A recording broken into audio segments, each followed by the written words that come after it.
that's exactly what's happening today.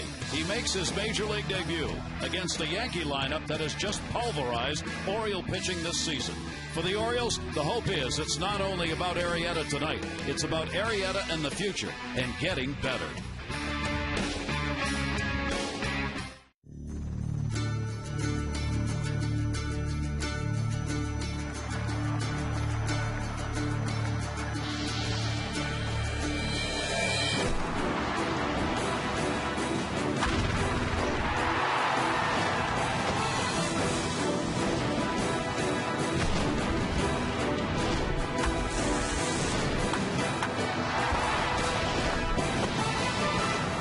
It's the Orioles on Masson in the final game of the three-game set in which the Orioles are going to try and avoid a sweep by the Yankees, who are looking to take all three here at Camden Yards.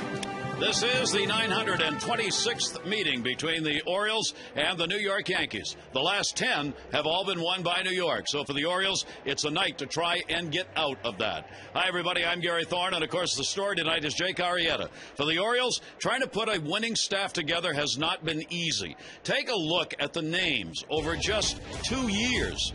Arrieta is going to be the 14th starter used by the Orioles in the last 2 seasons. If you go back to 06, Arrieta is going to be the 37th starter used by the Orioles, the most in the major leagues. And many of those names no longer starting. So, Jim Palmer, tonight we start a new era. Well, we do. And, this is all, at least as far as I'm concerned, this whole year, especially when you have the kind of start they had at 2-16, it's about developing talent. And, Arrieta, he's got great stuff. I saw him throw 2 springs ago, and I'm saying, you know what, this kid's got great stuff. Will he command his stuff against the team with, the best on-base percentage and leading in batting average and runs scored? That's the big question. But he did everything you need to do this year in the minor leagues. Didn't pitch a no-hitter like Tillman, who pitched last night, but he did everything to earn a promotion. This is not a gift. He earned his way up here, and tonight, I just want to see him throw strikes. I think he'll do fine. Juan Samuel talked about the fact there was some consideration about holding him off maybe and go Saturday, maybe against an opponent not quite as strong offensively, but the decision made to send him in, as Juan Samuel put it, into the fire. Yeah, and it really is. I mean, it's a pretty good test. I mean, it's like taking your final because they're nobody better. They led the league in home runs, and they're not doing that this year, but runs scored last year when you talk about the Yankees. So, again, the stuff is there. Can you really control your emotions? I think that's what this night is. And then, of course, if you're trying to win games, you got to face a guy that's 11-2, A.J. Burnett, who, I tell you what, if I'm not pitching and I'm on the bench, I'm going to watch him because he does a lot of things right if you're a right-handed pitcher. And obviously, one of the problems trying to develop the staff is the fact the Orioles haven't scored a lot of runs. So tonight they will hope to give Jake Arrieta some support as he makes his major league debut. And tonight, covering the bases with the manager of the Orioles, Juan Samuel, where they are from him and about him during the game.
Southwest Airlines. Go to southwest.com. Grab your bag.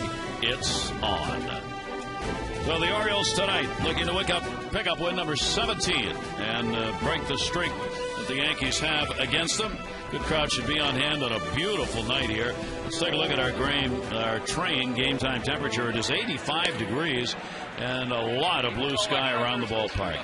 Visit trainsearch.com to locate an independent train dealer near you. It's hard to stop a train. Take a look at the starting lineup now for Joe Girardi's Yankees, brought to you by Southwest Airlines. It'll be Jeter, Swisher, and Teixeira, Rodriguez, Cano, and Posada, Granderson, Timms, and Molick. Robinson, Cano last night, another multi-hit night, 3 for 4.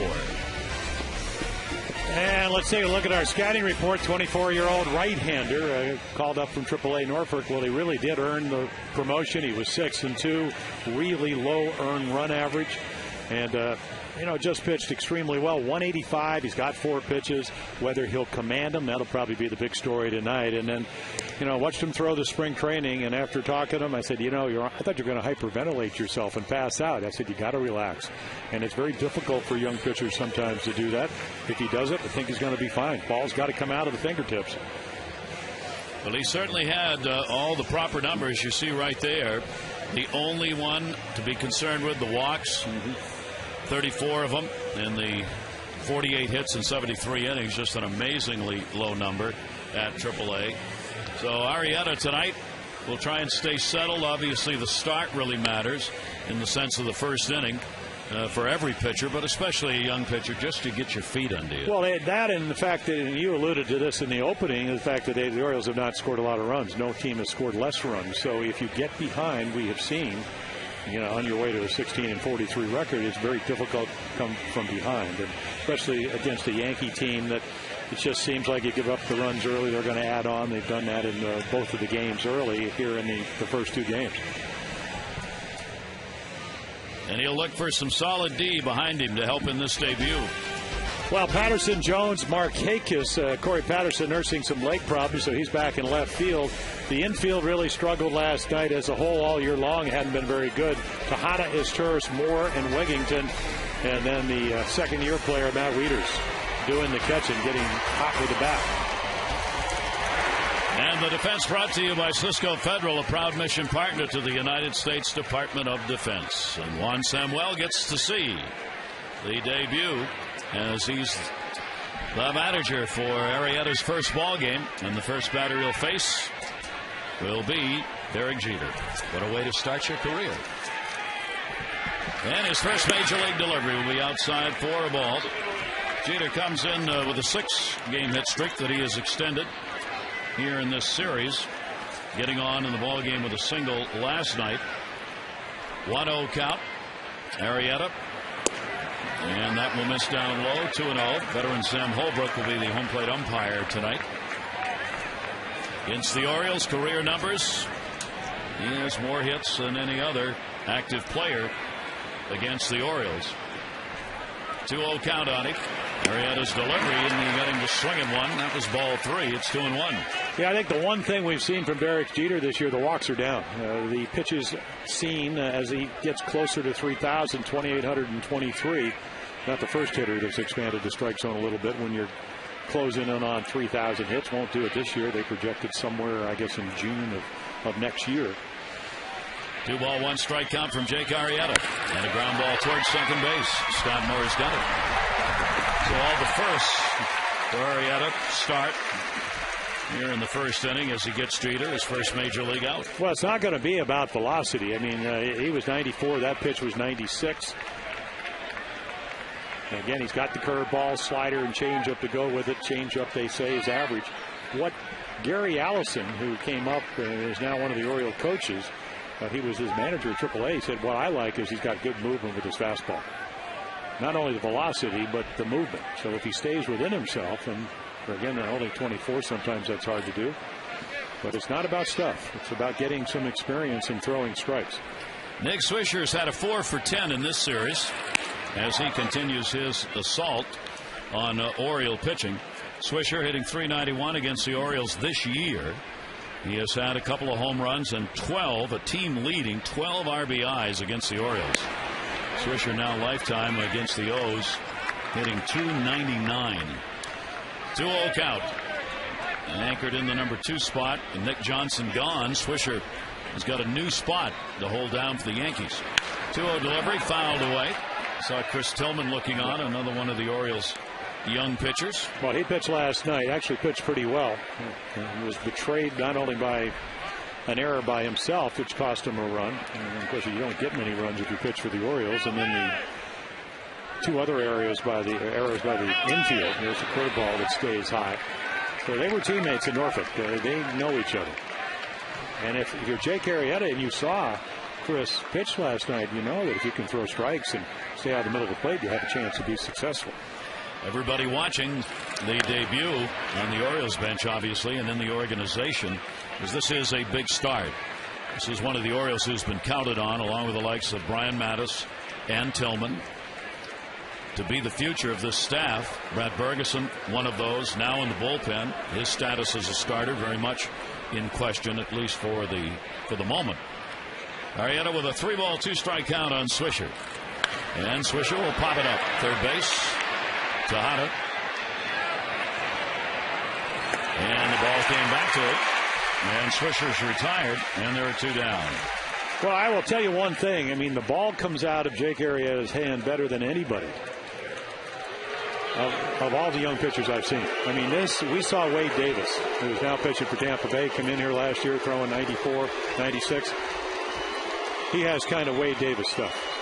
Now, whether that'll translate into pitching and using all your pitches so they don't eliminate pitches and so forth. But he's got movement. There it is. I mean, that 2-seamer runs about 3-4 inches. This is what they like about him. And they say he really competes. Mark Teixeira standing in, 4 for 9 in this series. He will take the pitch outside for a ball. Arrieta comes out of the draft, 07.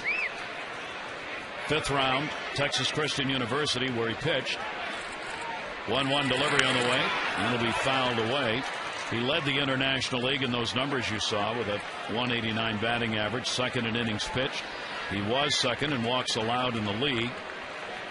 He was also 6th in strikeouts with 64. Alberto Castillo designated for assignment to make room for him. That'll be fouled off at the plate. And a 1-ball 2-strike count. And this is and Jake's going to learn this. When you play after daylight savings early night games, you get about 4 innings where they don't really see the ball as well when the lights affect. So if you can use this kind of overpowering stuff and throw strikes, and again, that's that curveball that he just doesn't get on top. Lefties against him in the International League this year hit 186, right-handers 191.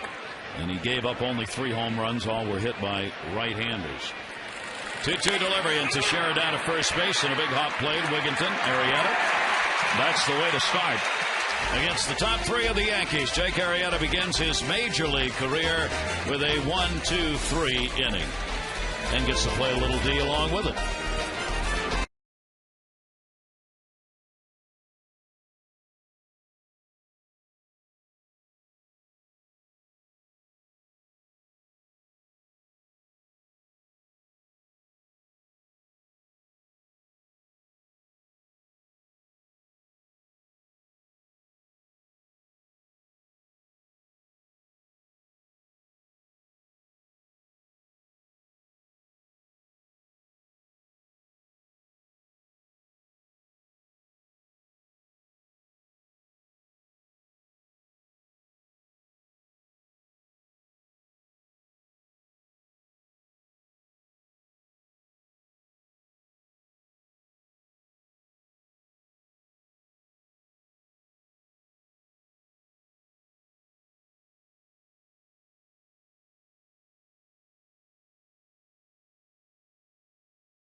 Orioles home with a 10-18 mark coming into this one tonight.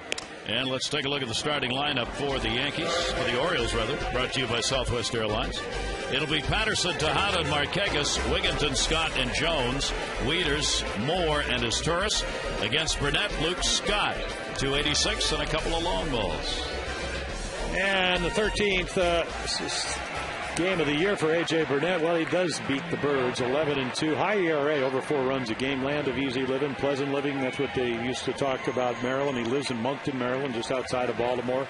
And again, he's 5-0 lifetime. He's never gotten beat here. And one thing, again, for the Orioles, and he has to control the running game. We'll see if Corey Patterson's going to lead it off. If he gets on, if his leg is well enough to run. 13 out of 16 when it comes to stolen bases. Patterson has the groin that has bothered him. He's not been on the DL, but he has been out of the lineup for the most part. He's only had an 0 for 1 here in this series, and only 1 for 17 lifetime off A.J. Burnett. 1-0 delivery to him, and that'll catch the inside corner. Patterson hitting at .233, 3 doubles, 3 home runs, and 6 RBIs. He's drawn 8 walks, struck out 5 times. Limited number of at-bats, of course, for Corey, joining the ball club later. Here's the 1-1 delivery on the way, and a shot up the middle, and he's got a base hit. Yeah, Burnett pretty much a 2-pitch pitcher, and when that curveball, I mean, you're hitting off the fastball because he can be between 93 and 97. Watch this hook come right back into the middle of the plate. You speed up the bat, Corey centers it, and firmly singles into center field. Now, whether he's able to run, I'm just going to have to wait and see. Miguel Tejada, hitting in the number 2 spot, will stand in.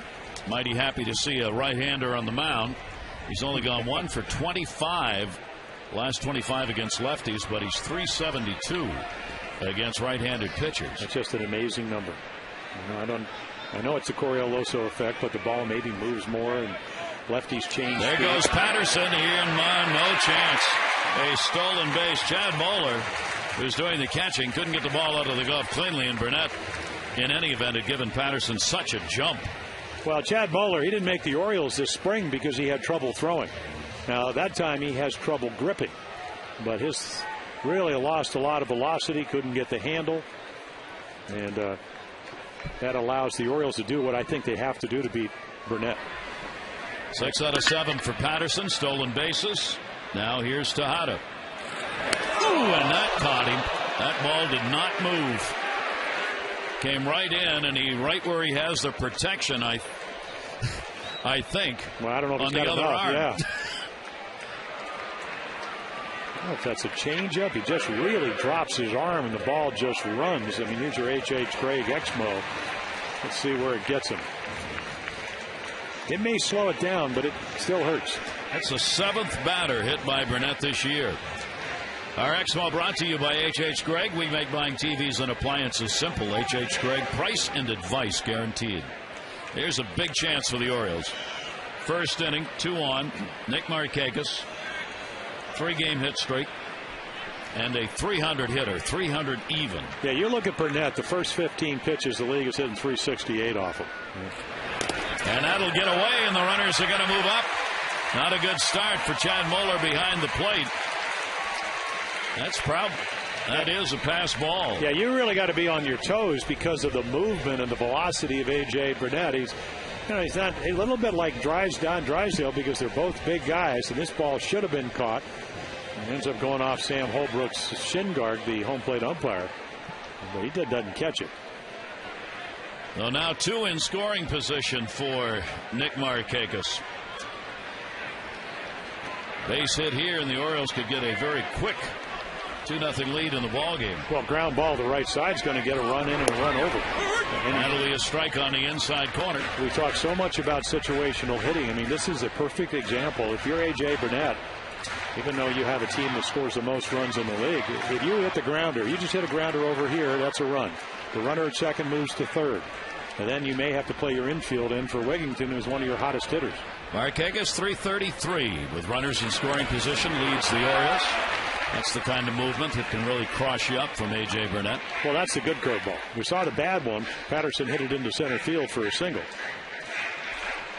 Down goes the 1 ball and 2 strikes on Nick Markakis. Orioles have been outscored during this 10-game losing streak against the Yankees 61-24. So getting something on the board and getting it on early, giving themselves a lead, is a big deal here confidence-wise for the O's. 1 ball, 2 strike delivery to Markakis, and another jam shot. Did he foul it off? Well, if a strikeout, and they're going to send the runner back.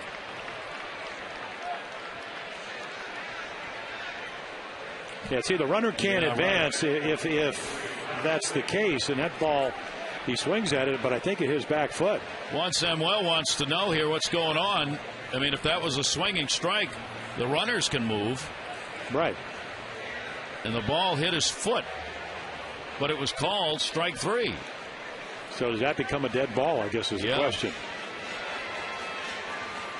Wow, that's one of those technical calls that umpires have to be aware of. You don't see that very often.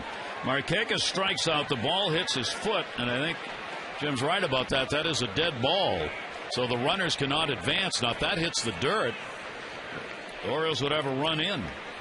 Here's Ty Wigginton, 1 down. Wigginton against Burnett, 6 for 29 with a home run. And a timeout taken at the plate by Wigginton. Well, the O's just cannot let this chance go by. Well, again, those numbers show that he has trouble, like a lot of starters do. We've seen Norwood struggle his last 4 starts in the first inning for the Orioles. Wigginton will launch that one. That'll get at least 1 in. Marcus Timms will get over and make the catch. Patterson will tag up and score. Wigginton an RBI, and the Orioles a 1-0 lead. Well, nice job. Your job to get a ball in the air. I mean, the bonus obviously would be a base hit, but at least minimum. And he gets a curve ball up, and Wiggy's able to hit it out in the left field. Staying at second base is Tejada. And Ty Wigginton puts the Orioles up 1-0. Wigginton's 35th run batted in. He is the leader on the Orioles in RBIs. Here is Luke Scott. Luke's got a 3-game hit streak. Designated hitter once again. Left-handers 247 off A.J. Burnett. Right-handers 278. And Scott will take that sweeping breaking ball in for a strike. Scott has gone 3 for 8 in this series. And if he gets a base hit here, a chance for an RBI, as Tejada will be going on contact. And not holding him real tight. Jeter staying back at short. Yeah, Timms doesn't throw well. Granderson throws pretty well. Swisher so-so arm and right.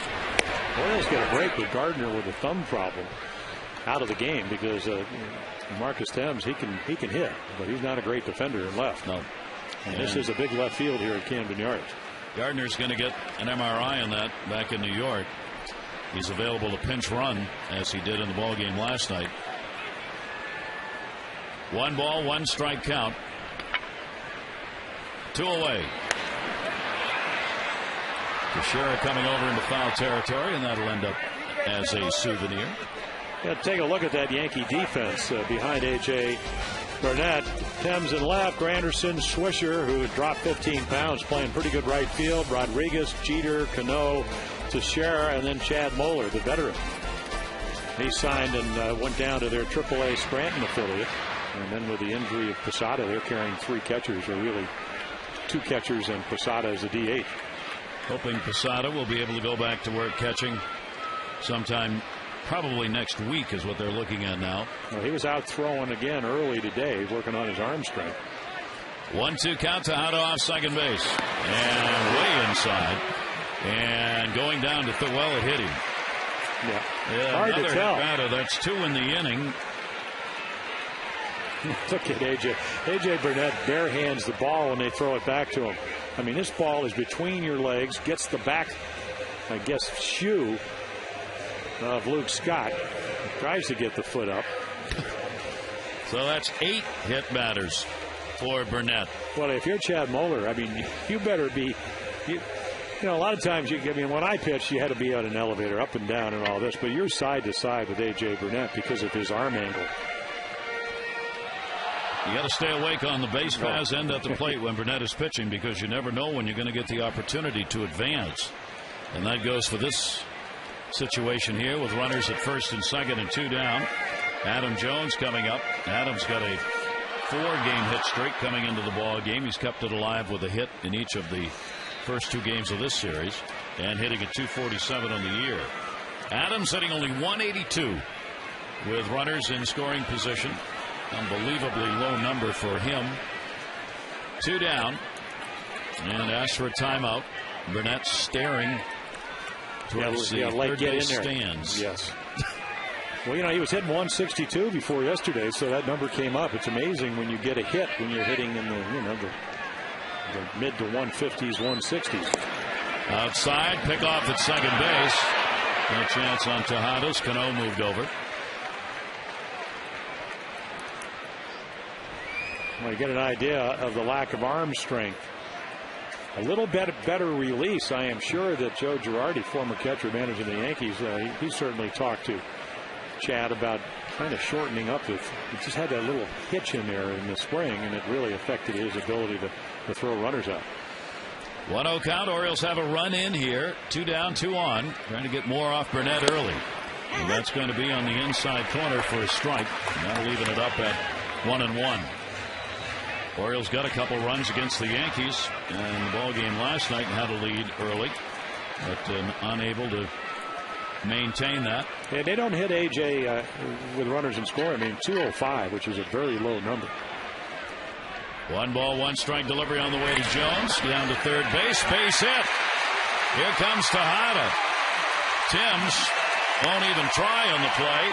And Jones has got an RBI single, and the Orioles have a 2-0 lead. Nobody moved to the ball. Neither A-Rod nor Jeter. Well, it was perfectly placed. And again, it may be very difficult in the twilight. You can see right there, A-Rod says, I can't get it. Jeter, no chance. So last night, both of the Orioles runs on 2 out base hits. Jones had one of them. Here's another one tonight.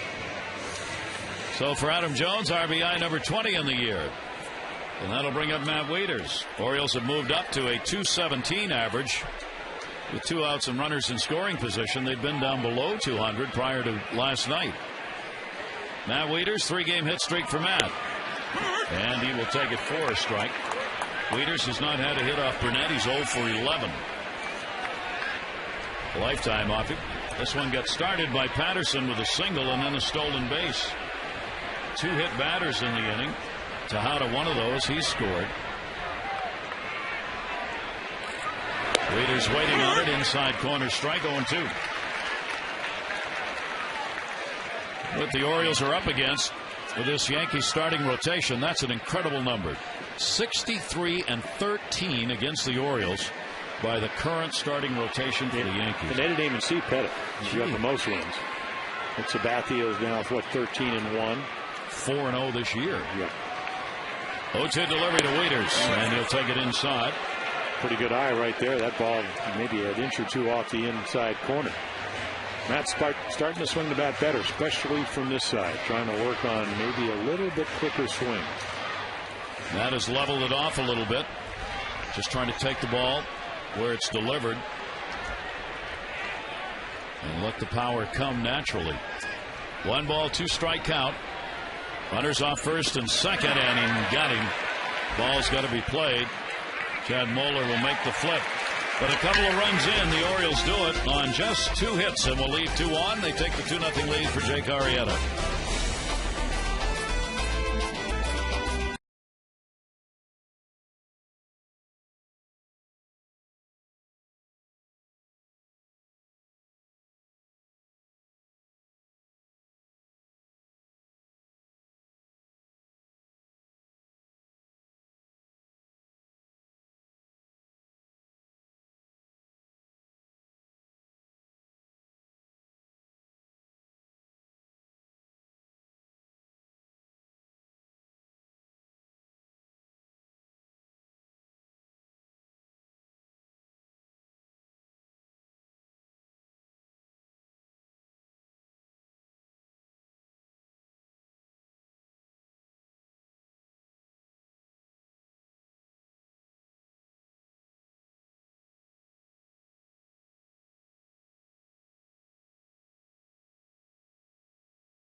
I'm going to have to face the Yankees sooner or later, so why not now? That's the exact attitude the Orioles want to hear. Juan Samuel told me also one of the things he was most impressed with at spring training with Arrieta was the way that he attacked hitters. And today Juan said that the key to this game is going to be for Arrieta to throw strikes. Jim Palmer alluded to this. Back in the International League in AAA, he leads the International League in walks, but over his past 4 games, he's only walked 6 batters, so he's really decreased the number of walks. He's throwing more strikes. That's why the Orioles feel he is ready to take on this tough Yankees lineup. Gary?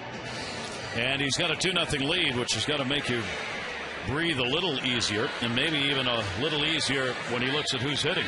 A-Rod is supposed to be coming to the plate, but Alex Rodriguez is coming out of the ball game. And not sure why. We'll get a report, I'm sure. Ramiro Pena. Well, he had the groin problem that he exacerbated on the weekend up in Toronto on the turf. Played the first 2 games, but maybe that's why he didn't even go for that ball. I was talking with him tonight, and he said he felt fine. He was taking extra batting practice. He was kind of joking. He said, I'm the only one not hitting in this lineup. So he took some extra BP in the cage. But obviously, you'd believe it is that groin has acted up again, because he never moved on that ball that was hit by Jones, which really surprised me. I mean, he just, not that he would have had it, but watch this, he just stood there. See, I mean, he sat right here and then nothing. I mean, there's nothing exactly there. I'm not sure he would have gotten it, but no. That ball will be popped up by Ramiro Pena into left field. Patterson is there, and he's got it. So you get a guy, instead of a guy with 591 home runs, as we look at A-Rod, and again, let's see if there's any facial. He just doesn't look like he did that. And then, of course, you get a guy that's now won for his last 14.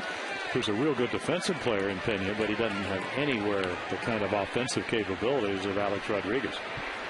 So A-Rod out of there, and Pena's in, and will stay in, I'm sure, and play at third base. Here's Robinson Cano.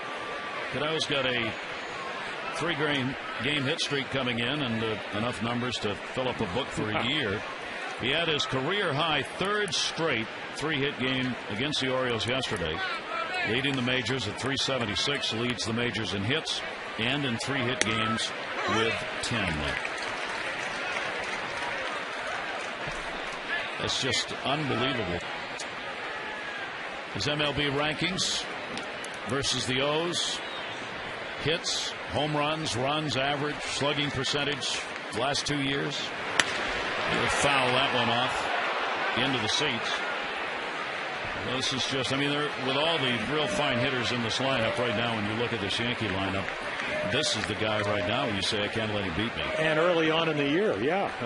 I mean, that's why, you always wonder. I mean, Cito Gaston won a couple of world championships with Toronto, yet they pitched to him with Posada on deck, and he drove in the winning run. So it's not a very wise thing if you can stay out of having to pitch to him. Now, the way to do that, obviously, you can't always control that, is to get the guys out in front of you. So it's not that you want to walk them, especially with a 2-0 lead, but you want to try to make your pitches. And if you don't, you might be better off walking him when he's that hot.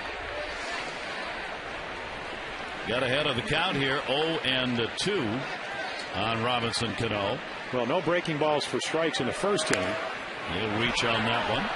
So again, I think this is a perfect time, because the curveball, and he was underneath all of them, and they were all up in the zone. Perfect time to, to just try to bounce one. You can do that 0-2. We have seen Cano continually foul off pitches. I mean, in this series, it's what he's been doing all along to get to that pitch that he feels he can hit. He's the Yankees' leading hitter in this ballpark. Lifetime, 370 with 9 home runs. 0-2 delivery, and that'll be taken in the dirt. He does not go after it, and a 1-ball 2-strike count on Cano. See, that's the good curveball. I mean, obviously didn't throw it for a strike, but he got on top of it. And I watched him warm up a year ago in Fort Lauderdale. Orioles moving to Sarasota last spring, and after I watched that, I go, this kid's got special stuff. 1-2 delivery on the way, and that's going to be a base hit down to line. He's done it again. Cano's on his way to second base. Markakis in the corner to get it. And Robinson Cano's got a double. 4-game hit streak. Mercy. Well, they all talk. I mean, Kevin Long, his hitting instructor, says that, he just lets the ball travel. Watch this curveball. I mean, it's in the middle of the plate. Not a real good one, but gets a lot of hitters out, but not Cano. That's how hot he is. He's been fighting the fastball off in this series to left field for base hits. and then you speed the bat up a little bit, and he hits it right over the bag. Amazing. He's just having an amazing season. So with one down, Cano's on at second base. Orioles have the 2-0 lead in the ball game. The first hit off Arrieta will go in the record books to Robinson Cano. Here's Jorge Posada, the designated hitter. Posada is struggling at the plate right now, just trying to get his swing back, while he's also working on the sidelines in pregame and catching. He had an 0 for 2, a couple of walks last night. 7th straight start, 8th tonight as the DH, and he's only had 3 hits and 26 at bats since coming off the DL. 1-0 delivery time, and that's going to be missed inside. 2-0. So now you're getting, with a young pitcher against a very good hitting 38-year-old catcher that's a dead red fastball hitter. Posada does not, when he's hitting well, and you mentioned the 3 for 26, doesn't miss this pitch very often if you don't make a good one. That one will be fouled off. And I always kind of, when Ray Miller was the pitching coach here, he said, what I like about young pitchers, when you get into fastball counts, you throw the fastball and hitters don't quite get to it. That's the kind of fastball you like.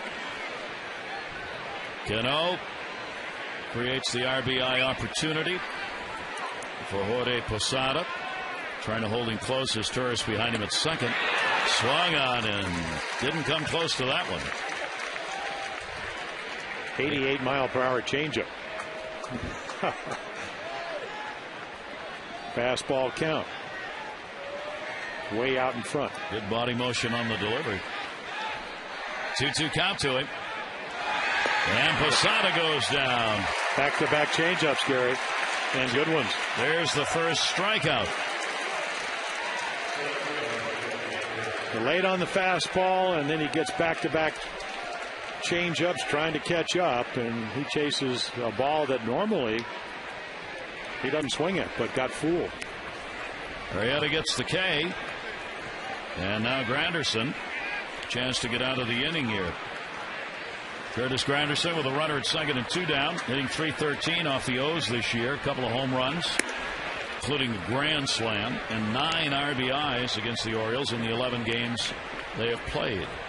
The Orioles actually won the game here in this series, the first one. They have lost the next 10.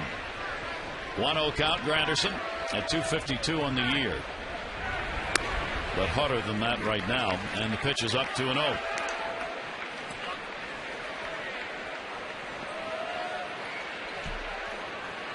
Curtis Granderson, 2 of the 4 home runs hit have come against the O's.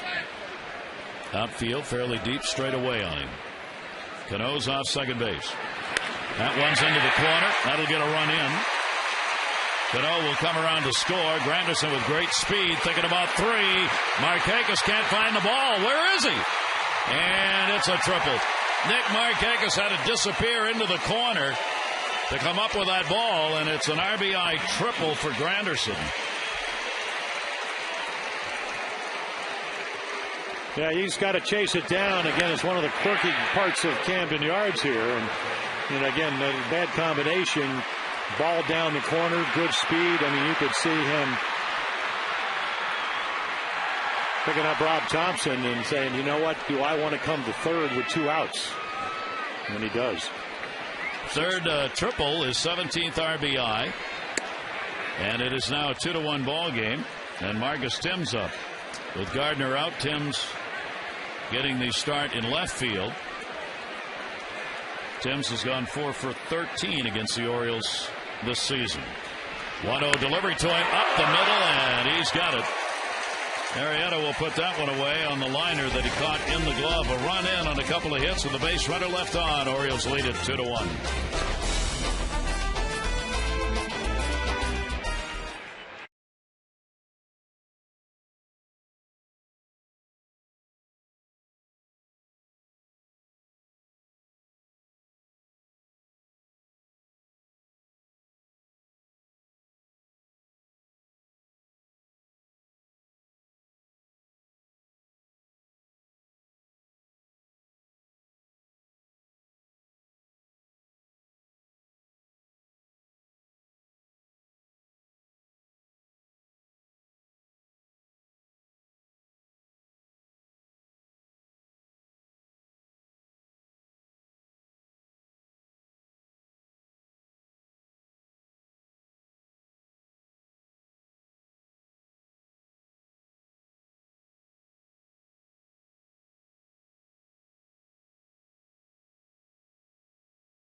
Everybody the same.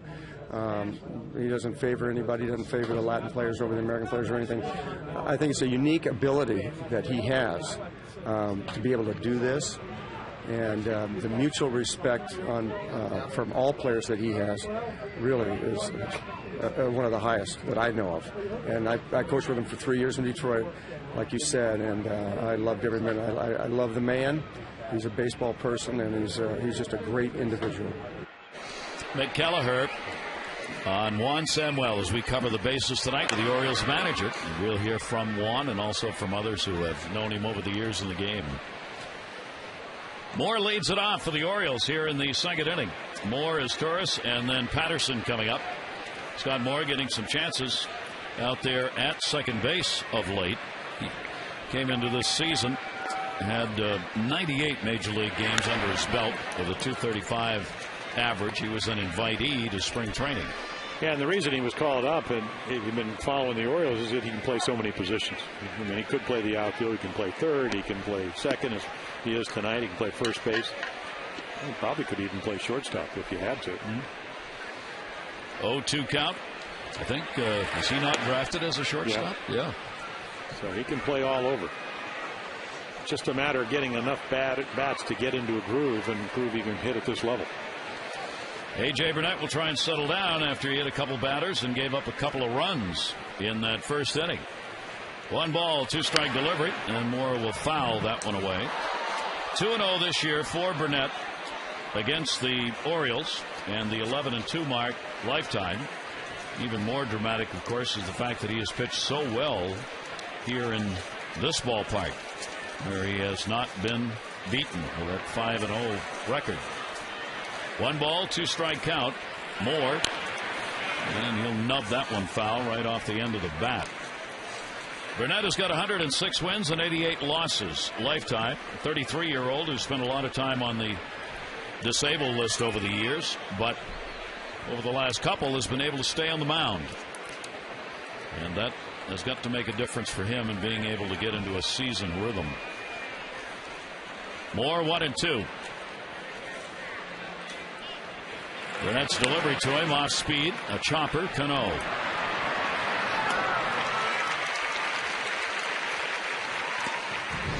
And 1 away. Well, all kinds of freaky things. Patterson, who singled, then he hits Tejada right here, the pass ball from Moeller. Then he hits Luke Scott. Adam Jones will get a base hit to drive it in. You get the sacrifice fly, and didn't get hit hard, but he did give up 2 runs. That's probably 2 more than he wanted to give up. But we saw it with Sabathia with this kind of offense. As long as you stay away from the big inning, if you're a Yankee pitcher, you got a chance to win. This Torres will go to second on the line, and there are 2 down. Tonight's second inning brought to you by Luna. Call today for the Luna Double. Get your second room of flooring free. Call 877-241-LUNA. The Orioles double leaders, Markakis with 16, Scott with 11, and Miguel Tejada with 11. Those are 1, 2, 3 on the Orioles list in doubles this year. Burnett gets a quick 2 outs, and Corey Patterson, who singled and scored, will stand in. Patterson just his second hit in 18 lifetime at bats off A.J. Burnett. Yeah, prior to that, the only hit this month had been the home run up in New York. That'll be grounded down to first base to Sharon. Boy, that's a quick inning. That is exactly what Burnett needed to get that pitch count back in his favor a bit. 2-1 O's.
Tomorrow, Brian Mattis and Takahashi pitching on Saturday, and Sunday afternoon, Kevin Millwood and Mike Pelfrey scheduled to start. Yeah, Pelfrey, their big winner. I mean, for what a year he's having. And then San Diego beat, they split doubleheader up in New York today. Santana lost that first game 4-2. And the pitch is taken outside as Chad Moeller stands in. Limited time behind the plate so far this season. Well, for those of us who saw him last year, he's a real good fastball hitter. That's what he hits best. And a strike on the outside corner. Santana gave up 4 runs, 8 hits, 6 2/3 today in the loss in the first game to San Diego, 4-2. Orioles, of course, are going to be playing San Diego on that West Coast swing next week. 3 games, interleague play. Moeller will take it away. They also get the Giants. Cincinnati beat the Giants today by a score of 7-6 in the ball game. Was looking at the numbers for Aubrey Huff, the former Oriole playing for the Giants. He's hitting .300 on the season. Had another home run today, his 8th of the year. I was watching that game. He pulverized a changeup. Giants had the big early lead. They were ahead 4-0 at one point.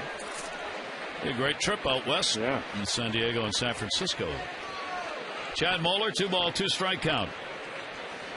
Arrieta will go back to Jeter and Swisher at the top of the order. Chased one upstairs. Talking about Juan Samuel, might not be here had another decision been made. Interesting story in the Daily News today that kind of went through the whole Orioles offering Joe Girardi the manager's job. It was 3 years ago this month that Andy McPhail sat down in Chicago with Girardi and said, if you want the job, it's yours. 3-year contract, $1 million a year. And Girardi turned it down, citing family reasons. He said this week, he said it was because of my dad. He was in early Alzheimer's. We needed to get the family home, so I just didn't feel I could do it. He would, of course, 4 months later, take the Yankee job when Joe Torre left. And McPhail, in the news story, said of Girardi, he understands the game partly by the nature of the position and what is required of that, but he also had an acumen for that as a player. And Joe Girardi, of course, has won a World Series and done well with the Yankees. Chad Moeller will take the walk, but he was that close maybe to an Orioles uniform. Time for our AT&T Mobility Trivia question. Name the 4 Yankees who have hit a Utah Street home run. 4 Yankees. Okay. Teixeira. Giambi. Danny Cardinal. Okay.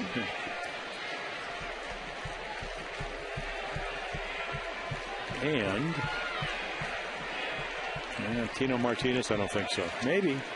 Want to go Martinez? Well, I don't think A-Rod hit one. I mean, he can hit him a long way to right center field, but that's quite a blast. That'd be a big pop. Yeah.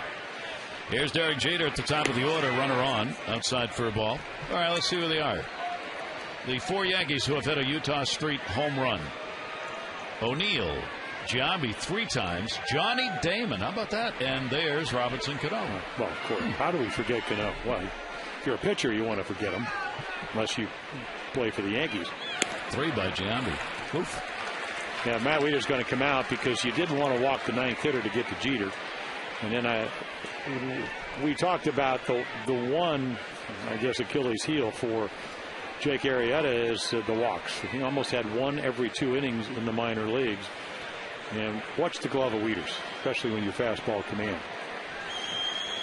He's in and he's missing by 1.5 feet. And he's got a windup that's a little unusual because he spins on that front heel. And he almost recoils. A very long stride, even though he's a big guy at 6'4". 2-0 delivery to Jeter. He puts that one in the gap into left center field. That's going to split the outfielders. Moeller's not fast. Patterson up with it. They're going to wave him home anyway. Got to play at the plate. His turn is to throw in the tag and didn't get him. Wieters did not block the line, and Chad Moeller had a chance to go around him on the inside.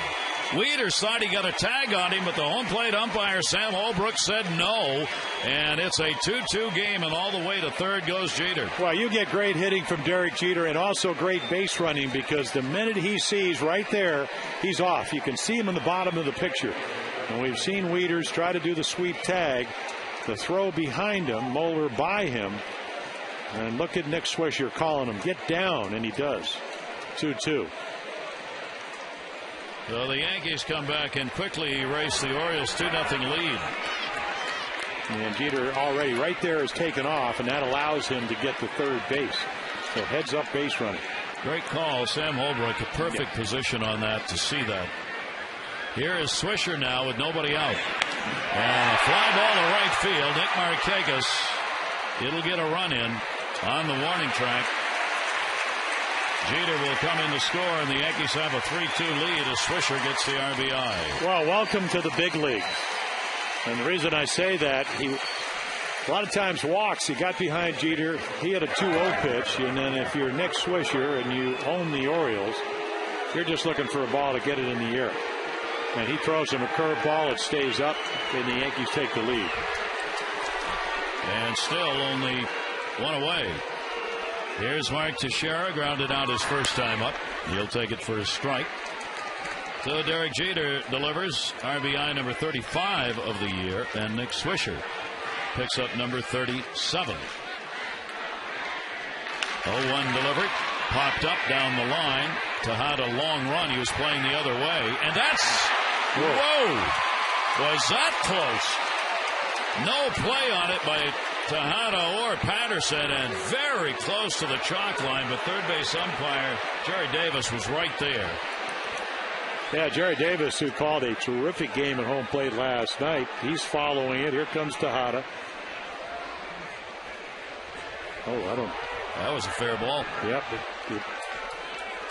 I mean, Miggy looks back like it was foul. That ball hit the chalk. Wow. Tejada kind of gave up on the ball, so he thought it was foul. And fortunately got the call, but it wasn't. The Orioles get a break. 0-2 delivery. He'll foul that one away. Mark Teixeira's had 4 hits in this series, hoping he's going to get out of the average doldrums he's been in, but certainly not home run or RBI doldrum. 9 RBIs, 9 homers, 36 RBIs. Yeah, I told him, I said, we're not going to put the shift on anymore. He goes, the shift giveth and the shift taketh away. They were playing so deep the first 2 games, he beat out 2 balls. I mean, and they were very instrumental in the Yankee wins. And Moore has definitely moved in. It was Lugo who was playing second and back in shallow right field. You see Scott Moore now at second base, just off the ground, just on the grass. Well, this is where Lugo was. Well, I can't go. We went back. He was playing about another 25 feet deeper. 1-2 and again. Arrieta will get his second strikeout. One of Birdland's favorite annual promotions returns to Oriole Park tomorrow. The first 25,000 fans, 21 and over, will receive a reversible Orioles floppy hat presented by Miller Lite. Don't miss out on the fun. Hope you'll join in. Mets are going to be here, 7:05 game. Get your tickets in advance, 888-848-BIRD, to go to Orioles.com. Well, with the Mets coming in, and of course we're having floppy hat. One of our dear friends, Frank Cashin, our former general manager, always used to wear that floppy hat in spring training. Ground ball, and that'll do it for Pena. But a couple of runs in, the RBIs by Jeter and Swisher, and the Yankees have taken a 3-2 lead.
Here you see the numbers for Tejada here at Camden Yards. 318 with 82 doubles, 71 home runs, and 289 RBIs in this ballpark. Caster Scott, All-Star ballot at Lowe's, and entered to win a VIP All-Star experience. Compliments of Scott.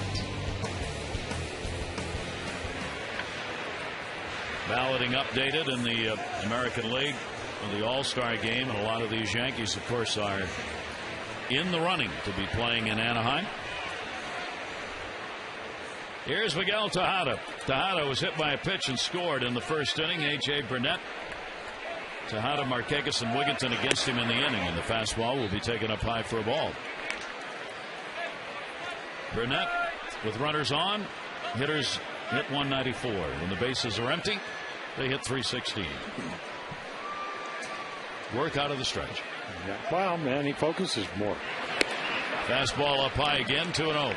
You know, you talked about that easy inning he had, and you look at the numbers, and, you know, the pitches are actually down. They're probably the lowest they've been in about 7 or 8 years, because what Dave Island was trying to do when he was here, he's kind of on a personal leave now, but just try to get that two-seamer and play early because the stuff is good. It moves. But, you know, tonight, and he's a leg swinger, and when the leg swings, you swing.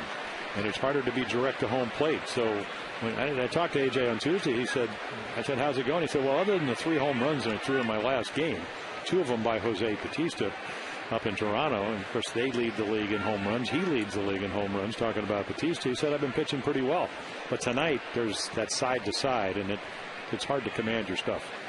Good article in the Daily News today regarding A.J. Burnett. 5-year deal, $82 million. And he said that he has changed everything since coming to the Yankees. He said, I'm doing things completely differently than I did back then, talking about before the Yankee deal. He said, I'm taking myself completely differently in the picture as a pitcher. He said, it took me a while to stop being stubborn and try to get everybody out by running up the numbers on the radar again. He said, now I just try and get people out with whatever I got that night. And you'll get Tejada on the fly ball to Swisher. And you look at another number, is that the number of balls put into play has gone from like 16% to 19%, which again tells me I'm not trying to strike everybody out. And why wouldn't you when you get to pitch with Sabathia and Pettit? Well, he said Halliday was the one who affected him the most. Well, he said being with him in Toronto, he said, I just took it to heart. I watched him. I watched how he was never stubborn. How he never got excited or overemphasized any particular inning or pitch or batter. And he said, I learned so much from watching him pitch and have tried to emulate him since coming over to the Yankees.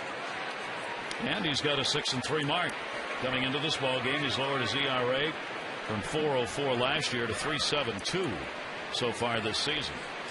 1-0 delivery. Nick Markakis will take it. He was a strikeout victim his first time up.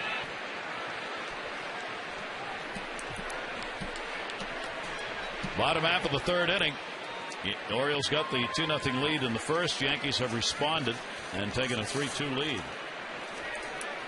Orioles got that lead last night, 2-0, and it was the first time that they had scored first in a ball game since May 30th. And they also led for 5 innings, the longest that the Orioles have led in a ball game since May 25. 2-1 pitch. This lead didn't last that long. No. Half an inning. Well, again, I told you, we saw it with Sabathia. You need to stay away from the big inning. Their offense is that good, and Nick is totally confused. 2-0, dropped off 2 curveballs, so now you don't have any idea what's coming. There's another one.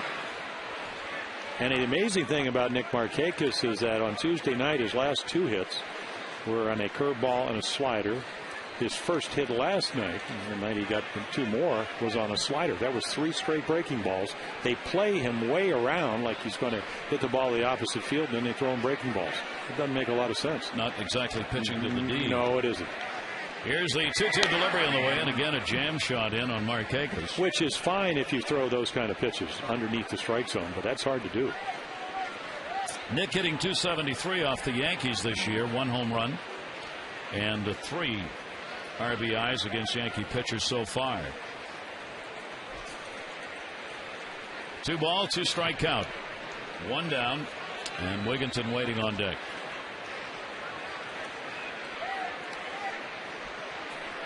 2-2. Got him.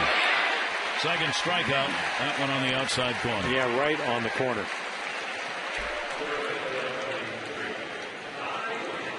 John McSherry used to actually take out a little knife and put the little black around the plate. They call that. That's right on the corner.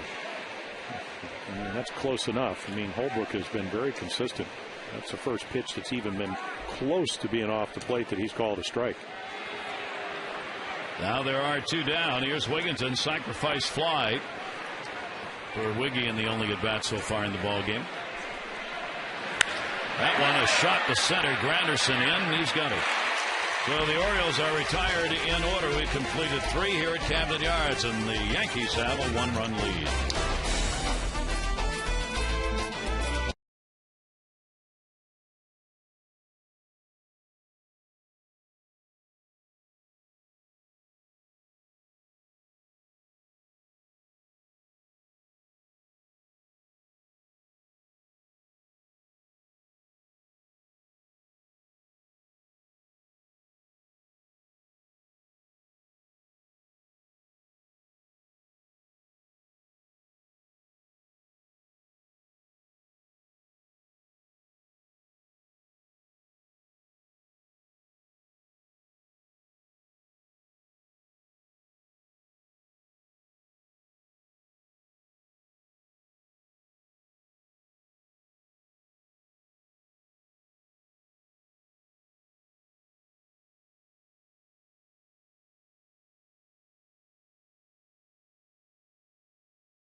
Shelby was selected in the 38th round of this year's draft by the Orioles. Here's what Shelby had to say about it.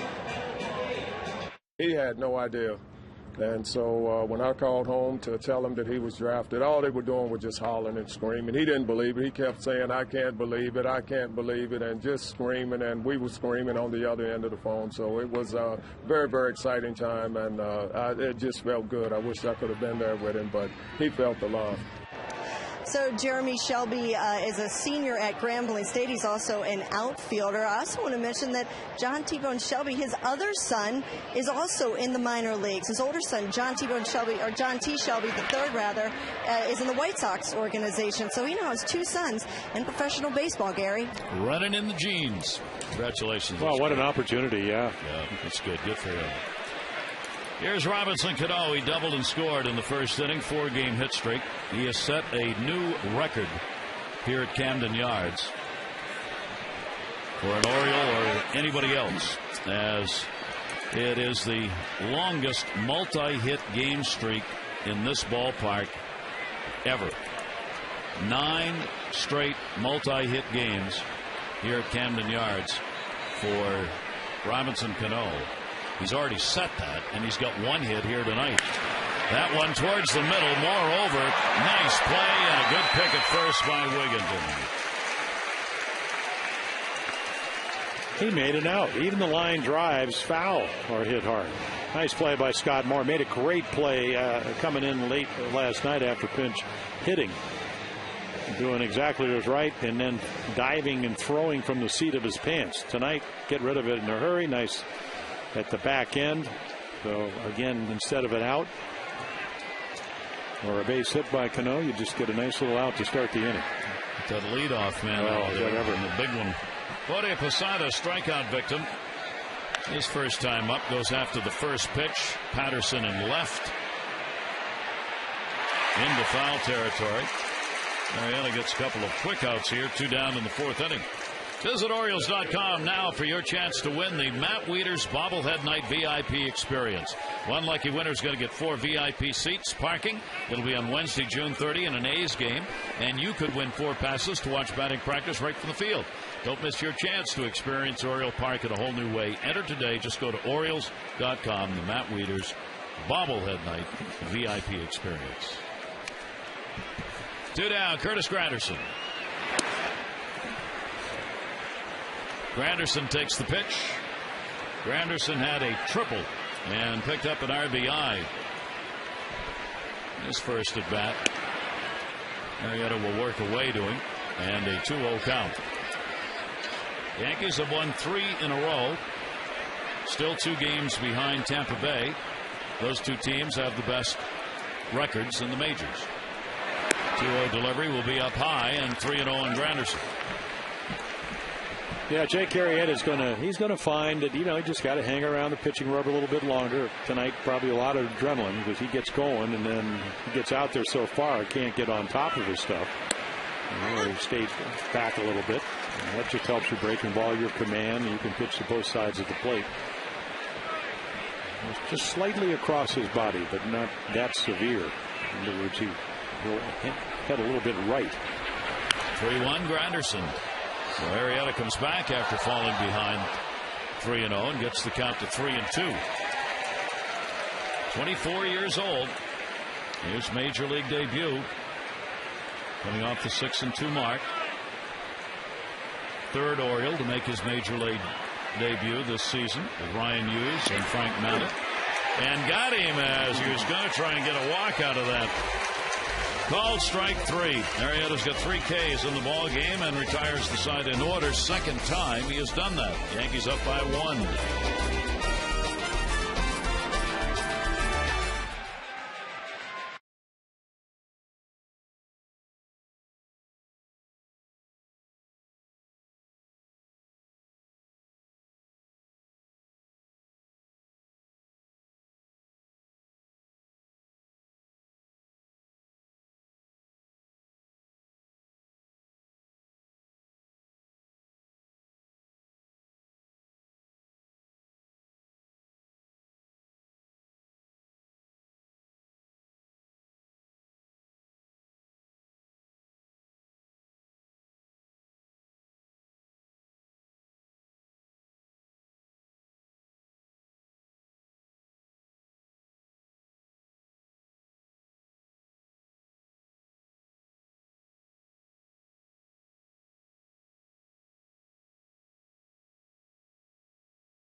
I know when I was a young kid, my dad used to always point out Juan Samuel on the field, when he was with the Phillies and other places he was in his career. So, it was exciting to be with him when he was a third base coach, and it's definitely exciting to be with him as a manager. And some looks at Juan Samuel, Phillies free agent in the 1980 National League Rookie of the Year in the Sporting News, 1984, 2-time National League, 84-87 MVP, 3-time All-Star. And as Ty Wigginton said, the thing noted for his entire career was the way that he played the game. Now his chance as a manager are at the major league level for the first time. Here is Luke Scott. We're covering the bases with the Orioles manager tonight. Well, he could play. You describe a guy, Jimmy Willis used to say, he's a baseball player. Yeah. Juan Samuel was a baseball player. You hated having him on the field against you, and you loved having him on your side. 1-0 delivery. Scott right back into the screen. Luke was 1 of 2 hit by a pitch by A.J. Burnett in the first inning. Jones and Wieters will follow. Line over 3 for the Yankees. 3 runs, 3 hits, no errors. They've left 1 on base. The Orioles 2-2-0, and they have left 2 on. Both coming in the first inning. A.J. Burnett with a 1-1. And Scott will dance a little inside. Yeah, he's already gotten hit in the back foot the last time on a similar pitch.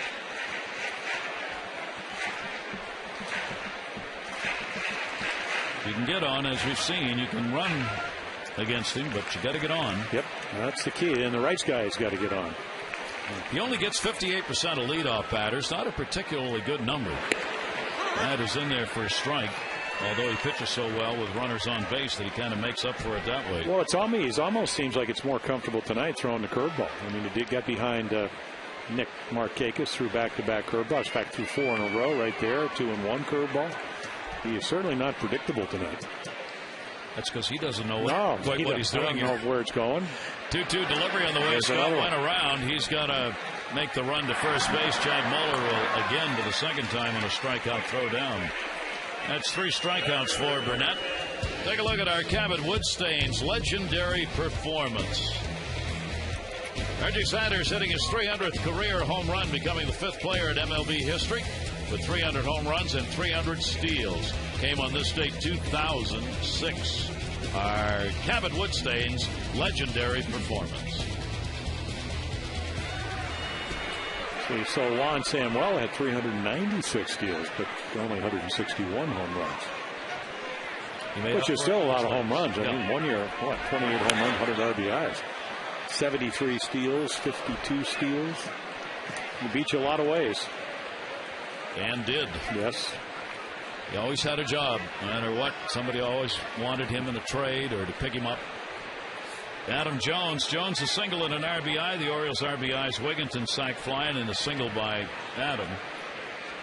0-1 delivery in the air to right. Nick Swisher.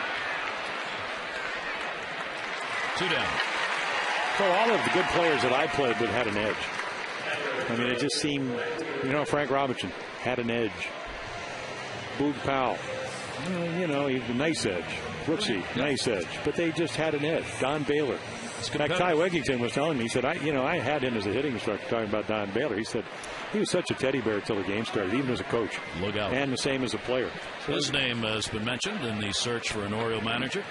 Ty said he was great. Boy, he said he was a terrific coach. And of course, he managed in Chicago, managed in Colorado. Don Baylor now a hitting coach. Yeah, with the Rockies. Yep. Matt Wieters, it is taken down low. Wieters a strikeout victim. He comes into this one with a 3-game hit streak. He gets some tough love there. Baylor was the yes.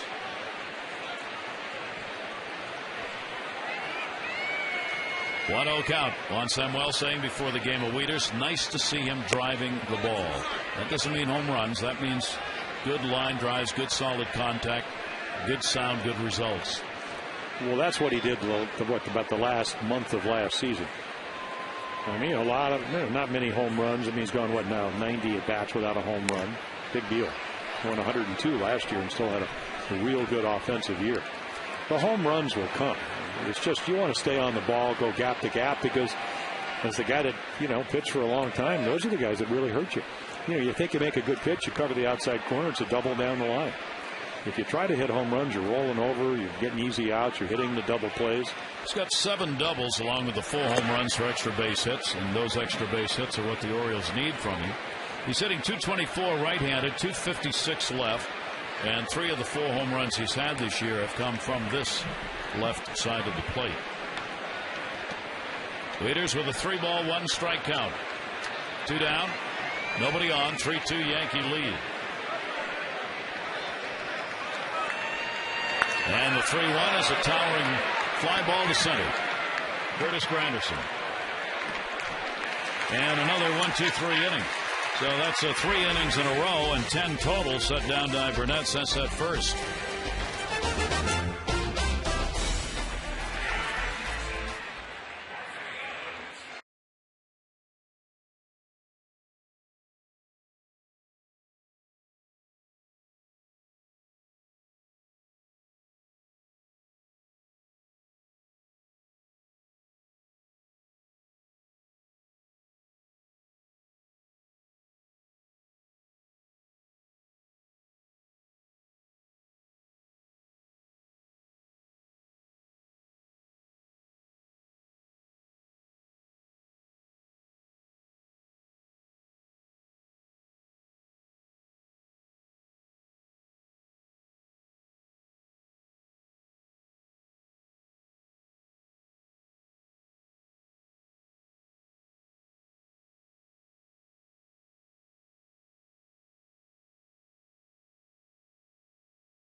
starter tonight in the ballgame. And the pitch count, obviously a couple of extra base hits, the double and Jeter, the triple by Granderson have hurt him, and also the double by Cano, but he's really, I think, stayed within himself. Pitch count certainly manageable, a little bit over 15 an inning. Just a matter of getting another couple of innings and staying exactly where you are. Stuff is really good, yeah. I mean, look at that curveball. Again, it's just a matter of getting enough innings to feel even more comfortable. Timms has had only one hit in his last 16 at-bats. He is in the lineup with the left fielder, Brett Gardner, out of there with that bad hand. It'll be Timms, Moeller, and Jeter at the top of the order as we go to the top half of the 5th inning. And yet another pitcher's duel underway. That one is foul. Interesting note I saw from the Elias Sports Bureau about ball games this year. Right now, Major League Baseball's on track to set an all-time record for one-run games. On Sunday, there were 11 one-run ball games, tying a Major League record for one day. And if the pace continues, there'll be 750 one-run ball games. The record was set in 2005 when there were 719. The Yankees have been involved in some of those. 4 strikeouts in the game. Yeah, really good breaking ball. And how do you want to get Marcus Timms out? He's a high fastball hitter. You throw him breaking balls, and of course you can talk about it, but can you do it? There's your H.H. Gregg, Exmo. Any way you dice it, it's a quality breaking ball for the strikeout. Chad Moeller drew a walk. The one Marietta would like to have back because Chad Moeller would come around to score in the inning. He'll take that one for a strike. Ironically, the Yankees in these one-run games have appeared in only 9. It would put them on a pace for 25, and that would be a new record for the fewest one-run games in a year. I think they didn't lose the first 4 of the year, and they're now they're 4 and 5. Yeah, so. But I think a lot of it has to, there's a multitude of reasons. Drug testing, the fact that because of that, you're not scoring as many runs, you're giving more outs. In the air to right, Nick Markakis. Chad Moeller retired. 2 down. On Saturday, Birdland's 2 home teams celebrate with the first 20,000 fans, 15 and over, getting the O's Ravens rally cap presented by Masson. The Ravens marching band, cheerleaders, mascot, and more. The Mets will be in town due to a vendor distribution problem. The O's Ravens caps may not arrive in time for the ball game. If they do not, fans are going to get a voucher to redeem for a cap later on. The Orioles apologize for any inconvenience. You can get tickets 888-848-BIRD. Go to Orioles.com. 2 down. Here's Derek Jeter. And the pitch is outside. Jim volunteered because of the vendor distribution problem that you were going to provide the police escort. Police escort for the Caps. Here's the 1-0 delivery, and Jeter will take it away. Jeter an RBI double, and he has grounded out. They're probably not made in New Jersey, though, do you think? So you might need a boat. Well, jumbo jet. Transatlantic jet. Yes. That would be just a guess, but pretty close. Here's the 2-0 delivery, and Jeter late on the fastball will foul that one away. Jeter's also setting some marks with a base hit in this ball game now. He has reached safely one way or another in 28 straight games. He was tied with Evan Longoria at 27 coming into today's play, and 28 sets the new mark in the majors for this 2010 season. 28 consecutive games getting on base. Kevin Youkilis had the mark for this year at 27 before the double by Jeter in the 3rd inning. Well, a combination of being able to flat out hit and also being able to walk and getting on base, using the whole field. You don't think of Longoria as that type of hitter, but he can hit the ball to right center with the best of them. And he can also hit home runs. Well, most of his are going to be hits. Yeah. Jeter divides them up with hit and walk. 2-2 delivery. The famous Jeter lean. Well, yeah, you know what's going to happen. And I think Jake Arrieta just found out. You do not get Jeter out on the close pitch on the corner. What's this pitch? That's a little bit off. To his credit, this is why he's headed to 3,000 hits. He knows the difference between a ball and a strike. Looks a lot closer than apparently it was. So a 3-ball, 2-strike count on Derek Jeter.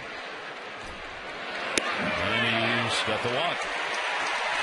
Pretty surrender. Yeah, awfully electric stuff, but just missed by a couple of inches, and that's the big leagues. That's the Yankees. They lead. It came in when getting on base 36.5% of the time. Leads the American League. Led it last year at 362. So again, this is a team that makes you throw strikes.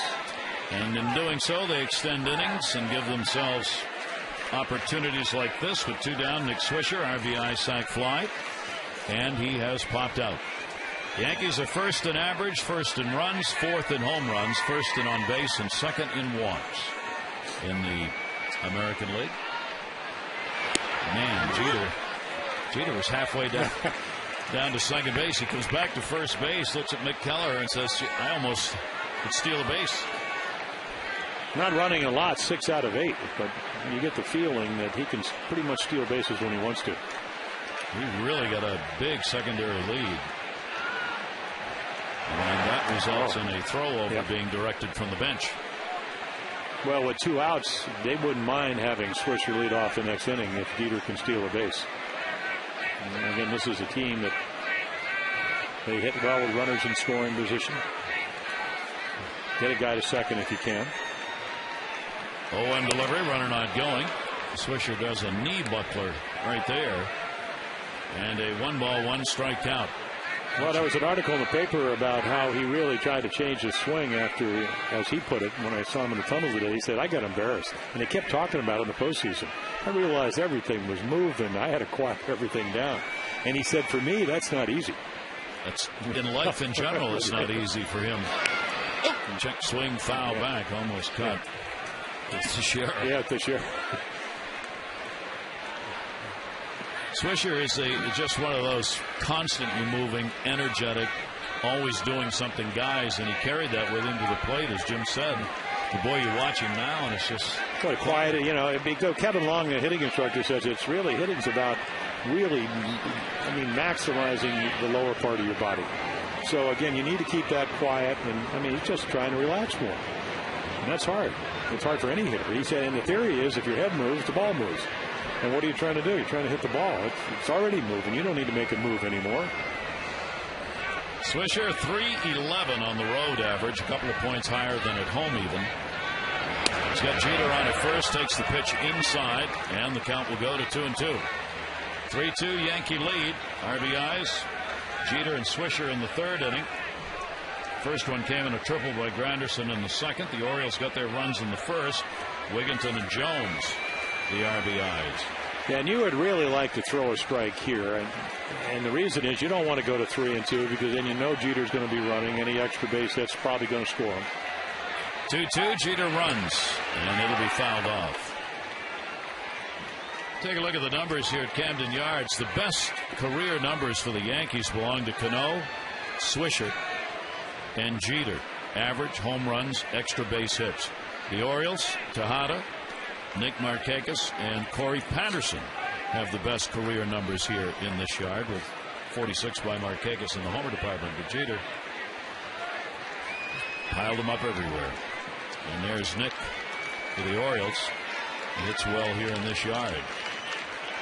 2-2 count. Jeter running again, and again it'll be fouled off. And the Yankee captain will come back to first base. Well, you're learning another changeup. Of course, that's the book on Swisher. Not that he can't hit those pitches, but he hits the fastball so well. That's how he started out this series against Millwood, the 2-run home run over the center field fence after Kevin had walked Jeter on 4 pitches. He hit the first pitch over the center field fence, and the Yankees were off and running on Tuesday night. Battling here. Jake Arrieta. Jeter's not getting a particularly big lead, but he's just going on the pitch here. Swisher's fouled off 2. Here's the 2-2 runner not going, and he got him. 5 strikeouts in the ball game for Arrieta, leaving a Yankee on, and it remains the Yankees 3 and the Orioles 2.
against the Orioles. He was playing for the Phillies as a rookie. He pinch hits for the pitcher, bottom of the fifth, a runner on third, and he steps up and flies out to left center. It was quite an experience for the young rookie. I was just a young kid in Philadelphia. You know, they called me up that year, and found myself in the World Series. My first cup of coffee in the big leagues. Did not anticipate it. And after I thought, well, this is easy. My first year, I'm in the big leagues. You know, hopefully I'm going to see a whole lot of those, and I haven't been back since. You know, it's funny, when I asked Juan about that at bat, he said, I do remember Scotty McGregor was on the mound. Do you know what I did? I don't really remember. Pretty interesting. That's a good answer. Juan looking for his second win as a manager. We're covering the bases tonight with the Orioles manager Warren Samuel, who played for the Phillies from that 83 season, where he broke in, and then Los Angeles, Cincinnati, Detroit, Kansas City, and Toronto. A.J. Burnett on the mound. Yankees have the 3-2 lead, bottom half of the fifth inning. Moore is grounded out as Torres and Patterson will follow. The 1-0 delivery and a towering fly ball right center field, going back. Swisher, it's carrying, and goodbye home run. That ball just kept on going. And this game is tied 3-3. Well, we told you about Burnett. He's standing behind the mound right now going, boy, I didn't give up any home runs till the last game in Toronto. And right here, and former #1 draft choice. Right down the middle, fastball count. It's high and it is deep, and the weather's warm, it does carry. Scott Moore delivers, and the Orioles have tied the ball game up in the 8th home run against A.J. Burnett on the season. And for Moore, starting to get some playing time, that'll be his first home run of the year. As Torres lined out his first time up. A 3-3 game, each team with 3 hits. Down to first, fair ball. Teixeira gets in front. One away here in the 5th inning. Tonight's Maryland Lottery Hit It Here fan of the game is Rose Myers from Nottingham. An Orioles player hits it here, and that sign located in the bullpen area. Rose Myers, you're going to win $100,000. Find out more about how to become a fan of the game. You can visit mdlottery.com/hitithere. Good luck, Rose. I'll say that's 430. We found that out last night, so it's reachable. I wonder what Utah Street is, even though I guess it varies. That's out in right center. It's got to be somewhere in that range, 425, 430, out that way. Out over the flags. Over kind of communing with Boog Powell and his barbecue out there. Good place to commune. I wonder if Boog still has a glove on when he's signing autographs out there in case somebody goes into the, over the flag court, just in case. He's too busy putting on the sauce. Center field or right? It'll be hauled in by Swisher. So Patterson retired, so he's 1 for 3 in the ball game now. And there are 2 down. 4th home run of his career at the major league level. And I'm going to double check because I think it's the 5th. He had 4. That's his 5th and the first of the year. And it ties the ball game up. Tejada's been hit by a pitch and scored, and he'll slide out to right field. Last game of the series, Orioles are trying to avoid a sweep by the Yankees. Get themselves another win and set the stage for the Mets coming in for 3. Tejada will take it for a strike. Well, the Mets had won 9 straight at home. They lost today in the first of that split doubleheader. The Yankees had won, as you mentioned in the opening, 10 straight here. I'd like to change that. Big time. Yeah. Here's the 0-1 delivery to Tejada. Down to third. That's a fair ball. It'll roll into foul territory. Chased down by Marcus Timms. Tejada goes to second base, and he's got a 2-out double. His first hit of the ball game, and now a 4-game hit streak. Well, he's starting to hit. He closed that front foot. Just thinks it stays in a little bit more. This time he just gets a breaking ball. He can hit over the bag, and you don't play there because it's a non-percentage play. So the routine ground ball ends up being a double. And the Mets are not a good road club. They'll come in. I mean, they're 8-18.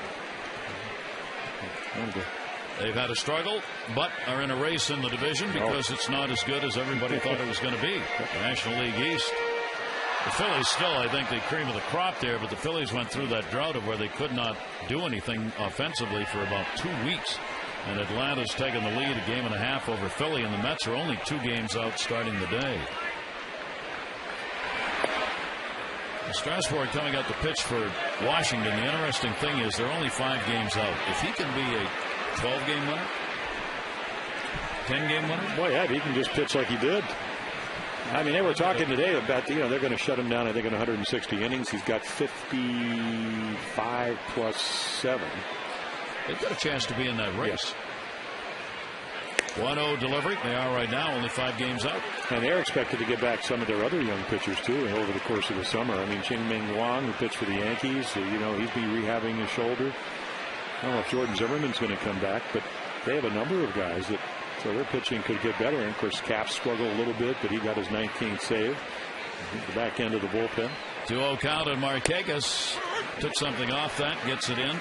Markakis has struck out twice, once swinging, once called. 2 of the 3 Ks that Burnett has picked up in the ball game.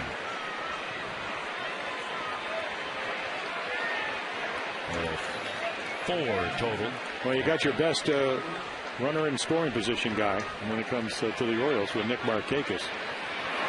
And a ground ball to second base, Cano. But a run in. Scott Morris tied the ball game up as he leads off the 5th with his first home run of the season. And Yankees, Orioles, 3 apiece.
Tigers.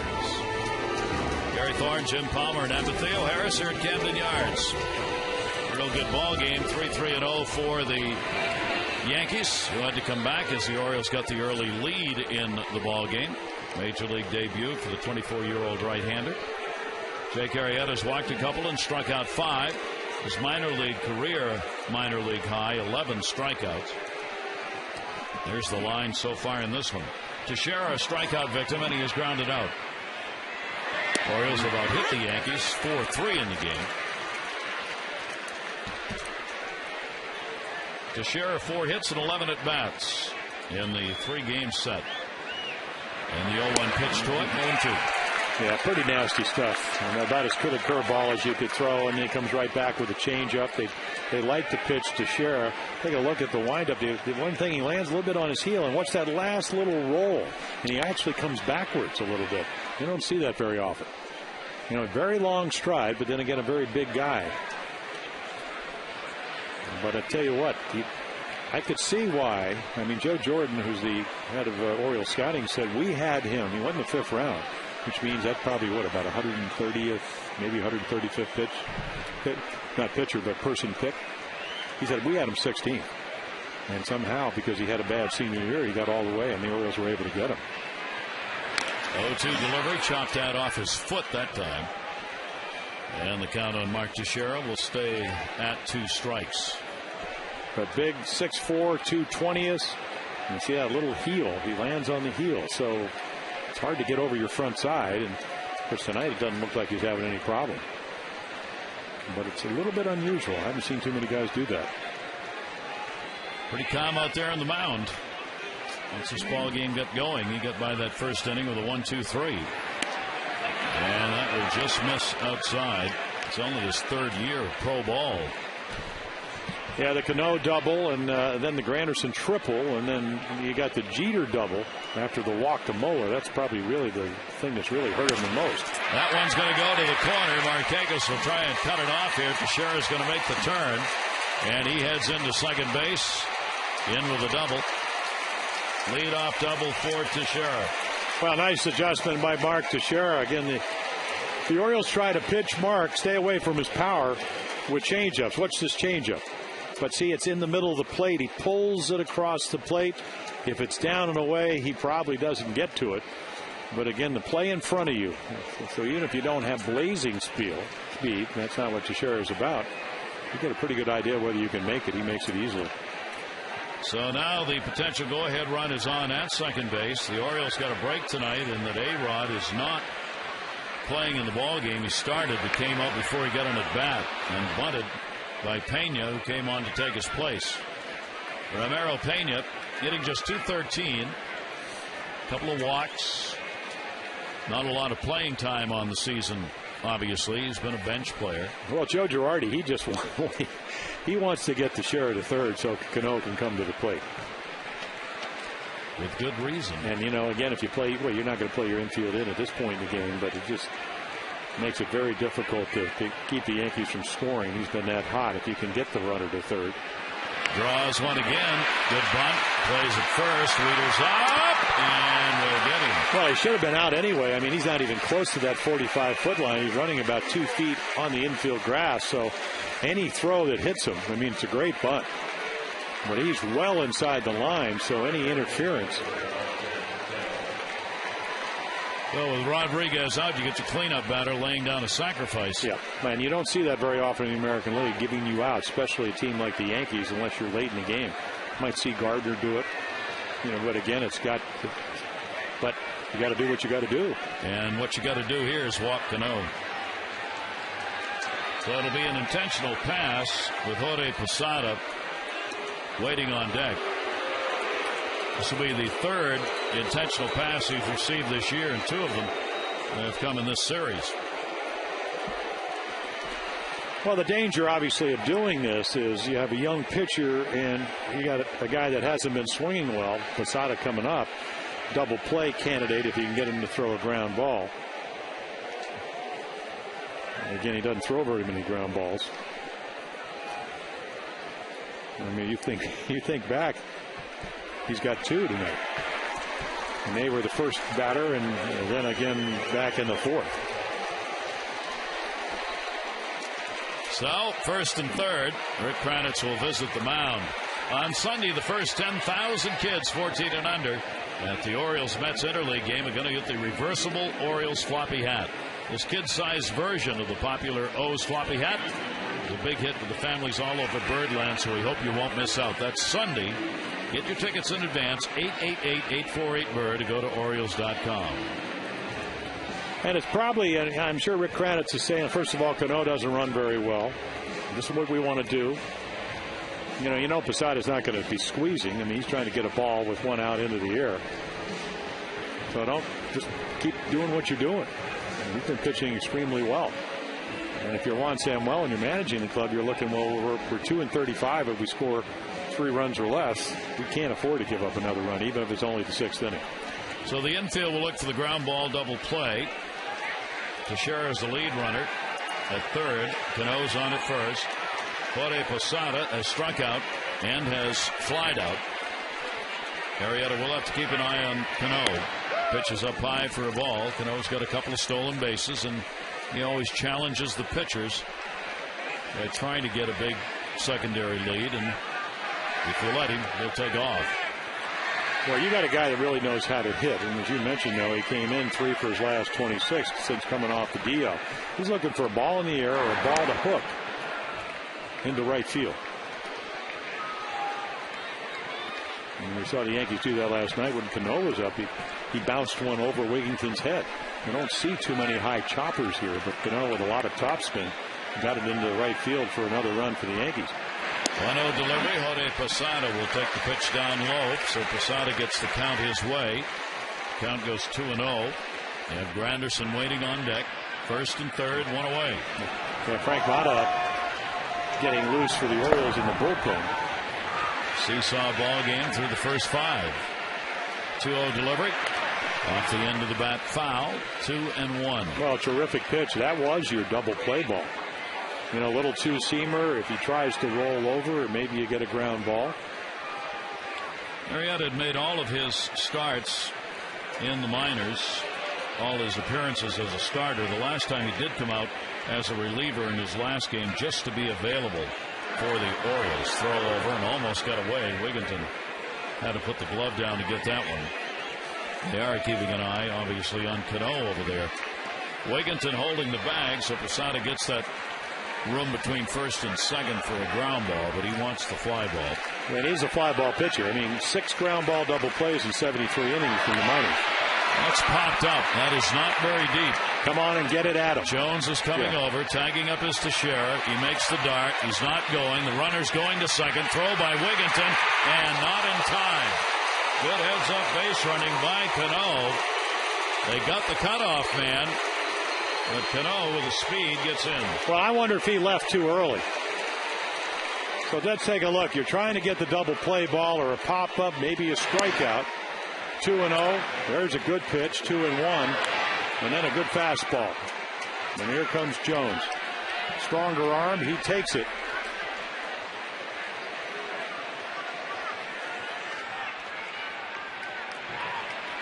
Moore there to put the tag on, but not in time. Now with first base open again, there'll be another intentional pass to Granderson in order to get to Marcus Timms. Well, Juan Samuel managing the inning here and trying to prevent the Yankees from getting a run. Well, here's Cano. I mean, he sees this play. And right there goes Teixeira. He fakes it. Cano is coming. So you stay out of the force up and you force this, which could be a break. But how many young pitchers in your first major league debut would you walk the bases loaded or expect him to be able not to panic, not to overreact to having to pitch this way? And it speaks volumes of what they think of Arrieta. Well, Juan Samuel said we're throwing him in the fire. What they didn't tell him was that the burners are going to be turned up on high. Exactly. So the bases are loaded with 2 down.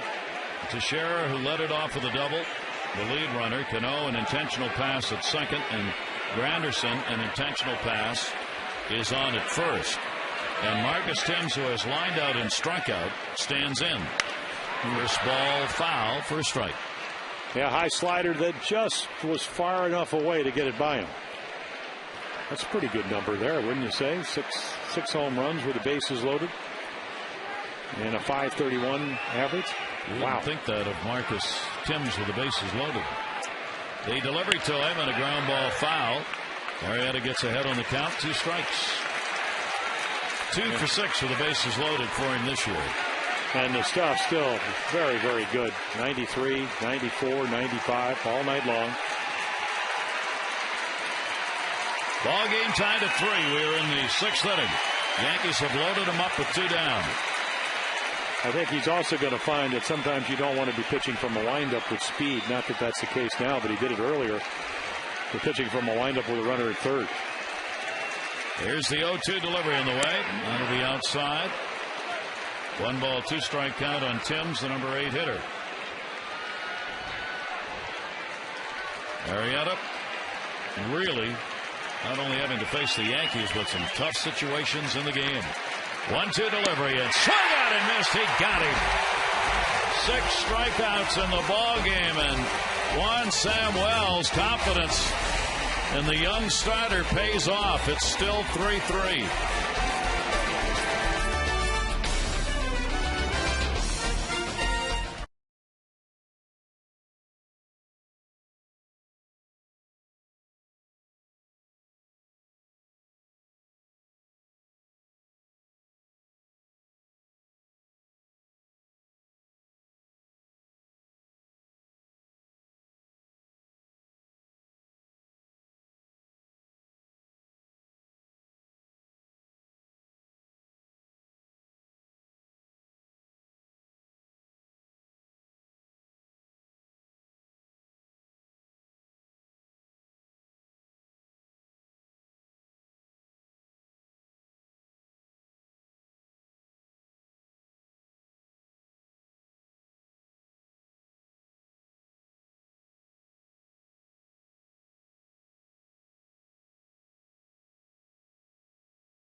Arrieta really throwing the ball well. Orioles take an early lead. They're up by 2 runs. The Yankees will come back. Jeter with a double. Granderson with a triple. Another double by Cano. And then Scott Moore will tie it up with a home run off of A.J. Burnett. And then right here, bases loaded. They load him up to try to get to Marcus Thames. Perfect breaking ball down and away. So if the Orioles can get a lead here, he obviously will be the benefactor of it and have a chance to win his major league debut. And an impressive one, and an impressive ending to it with that bases loaded strikeout of Marcus Thames. Yeah, on the 106th pitch, which was the most he threw at any time in AAA Norfolk this year. Ty Wigginton leads it off. A.J. Burnett on the mound. No walks, 4 strikeouts. Morris had a home run off him. Wigginton and Jones have picked up the other RBIs. Jeter, Swisher, and Granderson the RBIs for the Yankees. 0-1 delivery, and that'll be taken outside.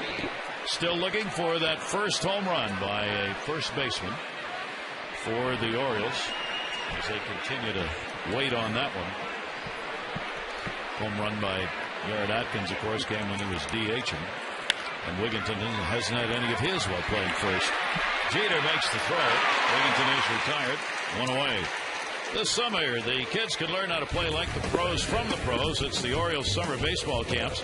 Kids 7 to 16 to get 5 days of training. Appearances by current and former O's. Junior Orioles Dugout Club membership. Adam Jones will be involved at the first camp in Westminster, June 21 through the 25th. Details 410-472-3500 or go to Orioles.com.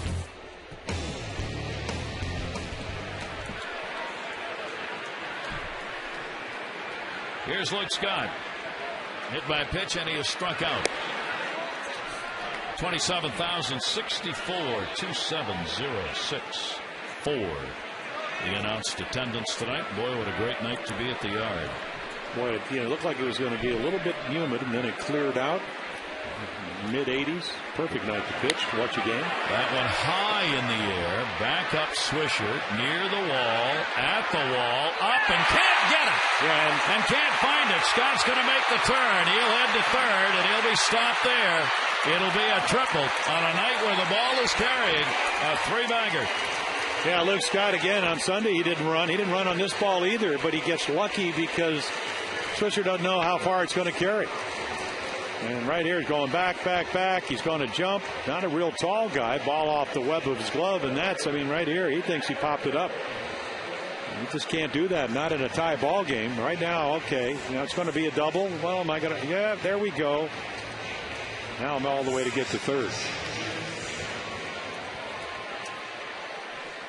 So sorry, again, I just don't get it. Well, you know what he told him after Sunday when he didn't run a ball out that could have been a triple. I gave you everything I have. Well, we know that's not the truth. It's not true. That's excuses. Yeah. That's just excuses. Of course it is. And you know what? You got to learn a lesson. You thought you would have learned it on Sunday. You're trying to win. You're trying to beat the best team in baseball, the world champs. You hit the ball, you put you down, you run, and you go. And you know what? It'll be addressed. Juan said, I got to watch, I got to look. Well, he knows. He's been here long enough. It's just, I don't want to, it's not just Luke, because I think most of the time he runs the ball out, but it's just an example of if you're going to be as good as you can be, you got to run the ball out. It's just as simple as that. Jones has got 1 RBI in the game. The infield is drawn in. A single, and he is flied out. Here's the 0-1. Adams going to get another one. That one hit into the gap. Right center field. That'll go all the way to the wall. Chased down by Swisher. Scott will score. It'll be a 2-bagger, and the Orioles have a 4-3 lead. And Arrieta's got a chance to be a winner. Well, so here's how you not only drive the ball, but you come out of the box thinking triple. Here's your Ford drive of the game. Smoke to right center field. What a swing that is. Homer the other night, and he comes out thinking triple all the way until they go get it. It's the way you run the bases. He forces them to not only get the ball quickly, but hit the cutoff man. Otherwise, with 1 out, he would have been exactly where you want to be, at third base. 2 RBI night. Your local Ford dealer invites you to experience Ford like never before. Ford Drive 1.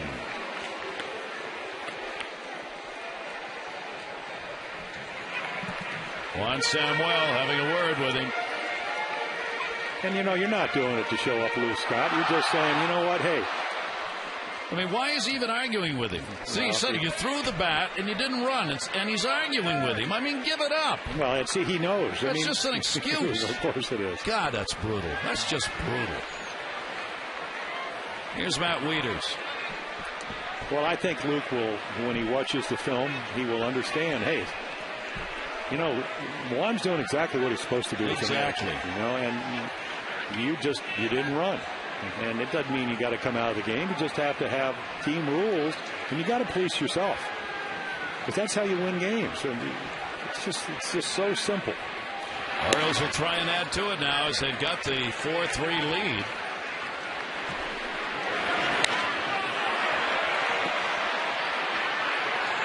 That's exactly what he did, just what Juan Samuel showed. 1-0 count on Wieters. Wieters has struck out and flied out. Towering pop-up. Cano, Teixeira wants it, and he's gone. A big out to get Wieters with one away. Jones still on at second base. 4-3 lead for the Orioles, and Moore part of it as he delivered the first home run of the season. Came in the fifth. You know, last year he had a thumb injury, did not play after May 15th, but he showed power. When you play at AAA Norfolk, it is a pitcher's ballpark. So when you hit 7 home runs early on, 123 at-bats, you're on your way to having a pretty good year. And then again, a former #1 draft choice out of the Cubs organization. And you got to be very careful. I think if, again, when a guy took me deep and he comes up the next time and I look on deck, and it's not that Cesar Torres can't get base hits, even though he's, you know, 1 for 4 with runners in scoring position, at least that average at 250. I got to be careful the more. I don't want to give up any more runs. 1-0 count. Adam Jones at second base. 2-out RBI chance here for Moore. All the way to the backstop and all the way back out to the mound. Burnett just quietly walks over and picks it up. A wild pitch. Jones moves over to third base. Well, he crossed him up. I think he's thinking curveball. Man on second base. Sometimes you get confused with the fan. All the way. I mean, it's the only way. He didn't even get a glove on it. You're looking breaking ball, and then he throws a zoom ball right by you. He's going to score it as a pass ball. Okay. Chad Muller's not had a comfortable night behind. Well, it's never comfortable. And it's just, I mean, Burdett's a heck of a pitcher, but he's not a comfortable guy to catch because his stuff can be electric. It's all over the place. Now a runner at third base, and the 2-0 delivery. And that's going to miss inside, and the count goes to 3-0 and more. See, now you get an idea of how hard it is to hit as you look at Chan Ho Park.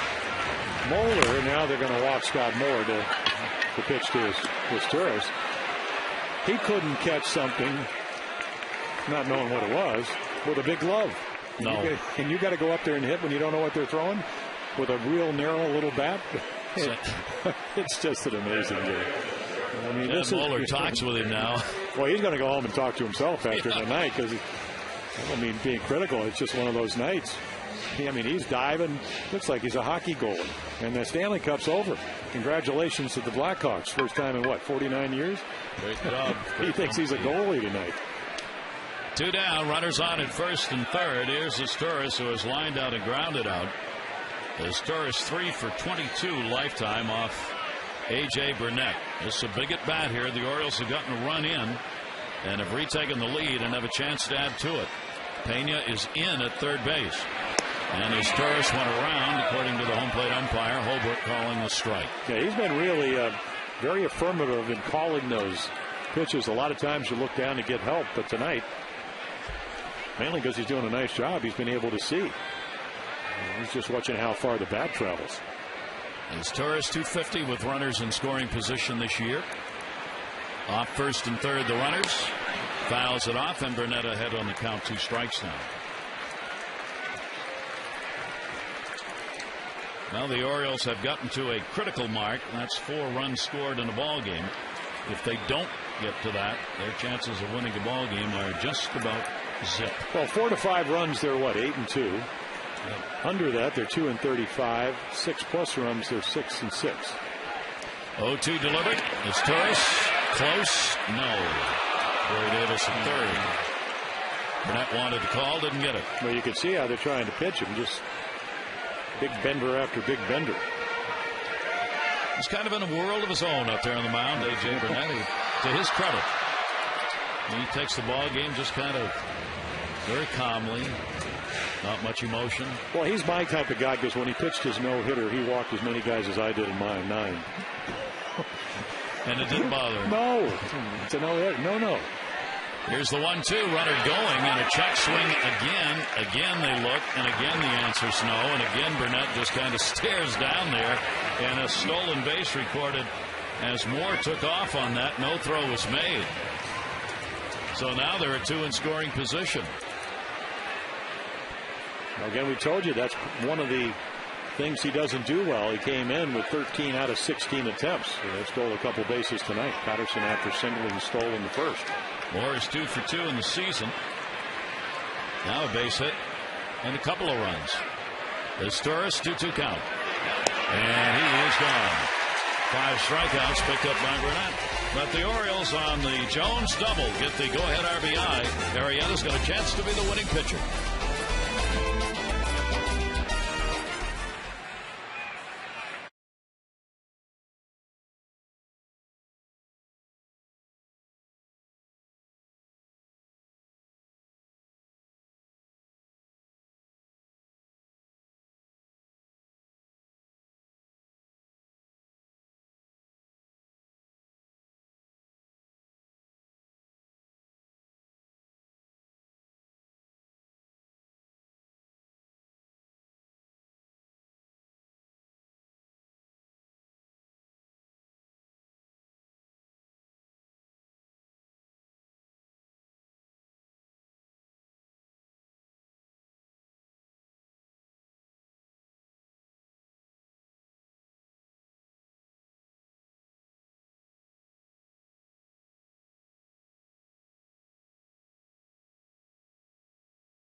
Yards, you can meet some of your favorite former Orioles at the Oriole Alumni Autograph Series. Former O's players and coaches will be here in the Masson booth on Utah Street near Gate A, signing autographs and meeting fans. The station opens 90 minutes before first pitch and stays open until 30 minutes before game time. New former Orioles will appear at every game. Tonight's Orioles alumni were Ken Dixon, Nate Snell, and Mike Boddicker. So come out to Oriole Park this season on Mondays and Thursdays and relive some of your favorite Orioles memories. For more details, call 888-848-BIRD or visit Orioles.com. Gary? What a great opportunity for the fans, Amber. 4-6-0 for the Orioles, 3-4-0 the other side. The discussion goes on, still explaining why he didn't hustle. I don't think there's any explanation for that, and it's not funny. Mata comes on to do the pitching. Swung out and missed. So it's up to the bullpen now to try and protect the lead. Well, you need 9 outs. And you got to maintain this 1-run lead. Your closers on the disabled list with a hamstring problem. They tried to kind of mix and match. Mata's done a nice job, yeah. He's been in all 3 of these ball games now, an inning and 2/3 scoreless in the 2 appearances. Well, what he does best is sink the ball. Now, again, the scouting report on Chad Moeller, better fastball hitter, but he's a better high ball hitter than low ball hitter. So you still got to do what you do best. Chad Moeller's drawn a walk, flied out, scored a run in the 3rd inning. So that's back-to-back sliders. That is not your best pitch. Bowman in the bullpen. Jeter and then Swisher to follow here in the 7th inning. Down to 3rd. Tejada's up.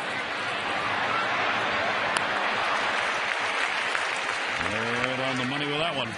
Take a look at the recent Oriole debuts as starters, with Bergeson a winning pitcher, 5 2/3, Burkin a winner, Hernandez a winner, Tillman at a no decision, July of last year, Brian Mattis last fall, winning pitcher, and now will we see another W put up? Strong 6 innings. Look at that whole collection. Very good debuts. It's been following up on those. It's in the learning process. In fairness, yes, to that and the fact that the Orioles have not been a great offensive team, even defensively, over the last 2 years, other than in the outfield. Jeter's got a 1 for 2 and a walk. He had a double, RBI, and a run score that came in the 3rd inning. This is what we were talking about. If they don't get above that 3-run mark, real trouble. 2 and 35, 4 to 5. They're 8 and 2, and then 6 plus, only 6 and 6. 1-0 delivery, almost. Jeter pulls the hands back. And of course, the Yankees, when they give up 4 or fewer runs, they're 33 and 3. What an amazing number that is. And that's because their offense. There's that sinker. See, he opens up and then the ball runs. If he stays closed, it sinks. It goes down. In danger of getting hit because he leans. That one to center. Jones coming. 2 down. Time for our Chili's game flow. Chili's. It's all in the preparation. This one dominated by the pitchers, and Arrieta with a fine 3-run, 4-hit, 6-inning performance. 4 walks, but 2 were intentional, and 6 strikeouts. And now Juan Samuel's gone to the bullpen to try and get the Major League debut win for the 24-year-old right-hander. Nada comes on, pitches 2/3 of an inning and gets the outs. Now with Swisher coming up, the left-hander Will Oman on.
HD broadcast brought to you by Ford. Your local Ford dealer invites you to experience Ford like never before. Ford, drive one. And by H.H. Gregg. We make buying TVs and appliances simple. H.H. Gregg, price and advice guaranteed. Gorgeous early summer night in the Inner Harbor. There at Camden Yards, good ball game. Will Oman on the pitch. Yeah, you're kind of matching up if you're Juan Samuel, because you want Swisher with the most of the power coming from the other side of the plate. 10 home runs, and he's hit 9 left-handed, 1 from this side. Better average hitter from the left side. Swisher's 0 for 1 against Will Oman. Tonight he's had the sac fly RBI. He's popped out and he has struck out. So he will bat from the right side. 279 against the lefties, 326 off righties. 2 down, bases are empty, and the pitch is inside for a ball. Tight ball game as the Orioles try and end the Yankees' stranglehold of having won 10 in a row against the O's, and also end the Yankees' 3-game win streak coming into this. 1-0 delivery. Swisher will take it for a strike. Yeah, what a May he had. 374 with 17 home runs.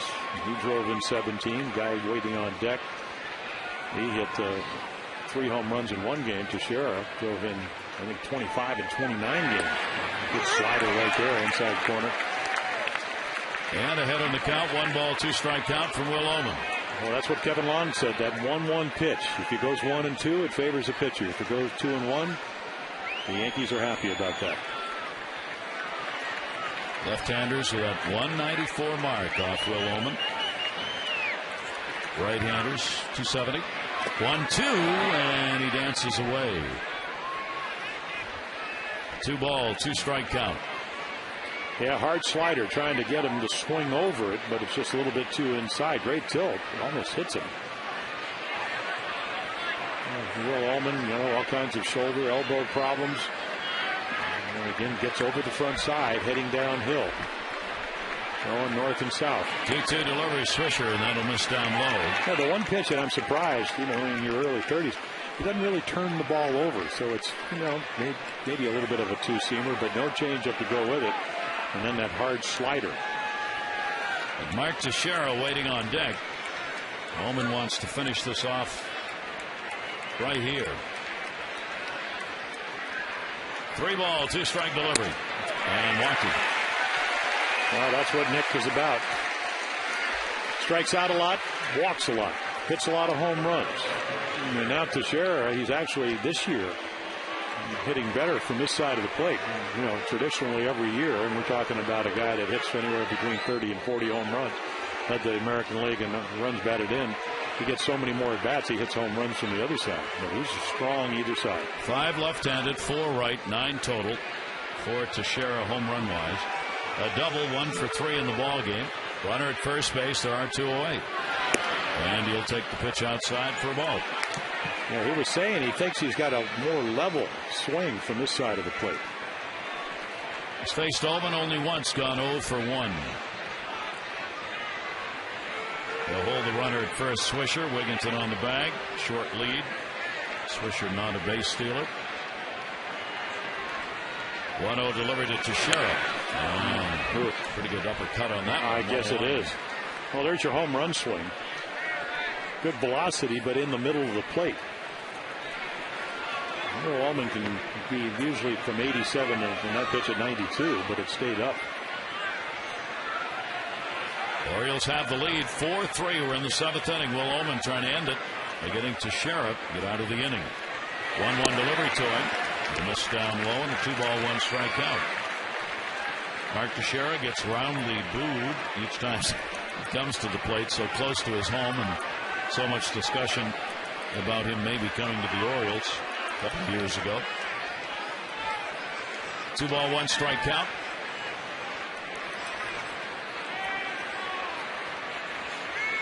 Oman's delivery to him. Teixeira will take it. 3-1. Now you've got Pena waiting on deck with Rodriguez out of the ball game and never came to the plate. A-Rod with some ailment that took him out. He did start at third, but never hit. And Joe Girardi has had Pena in the 4 slot for all the at-bats for the cleanup batter. 3-1. Teixeira is on with a run. Well, not what you wanted to do.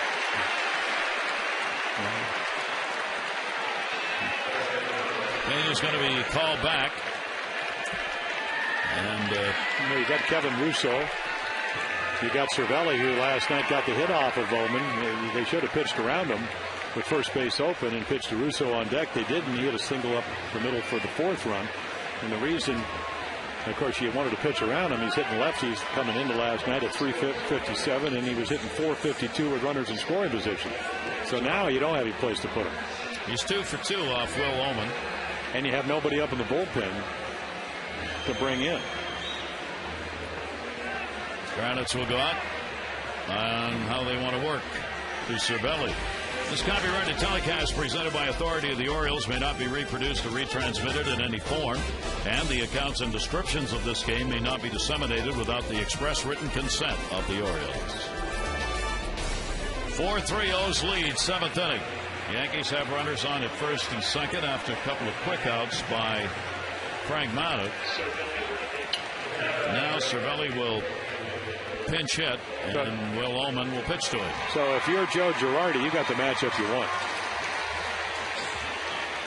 Cervelli, 372 off lefties and 235 off righties. And again, the average is not at 452 with runners in scoring position anymore. It's 441, which is still a monstrous number. And if he would get hurt by some chance, you can always take your DH Posada and lose the DH, and he can be your third catcher if you had to. So 2 on, 2 down. Swisher off second, Teixeira off first. Cervelli takes it, and it's a strike. Well, they hit a fastball up the middle last night. And he goes, isn't that low? No, it wasn't, as a matter of fact. That's what Sam Holbrook says. Very average with 2 outs, runners in scoring position. Here's the 0-1 delivery to him.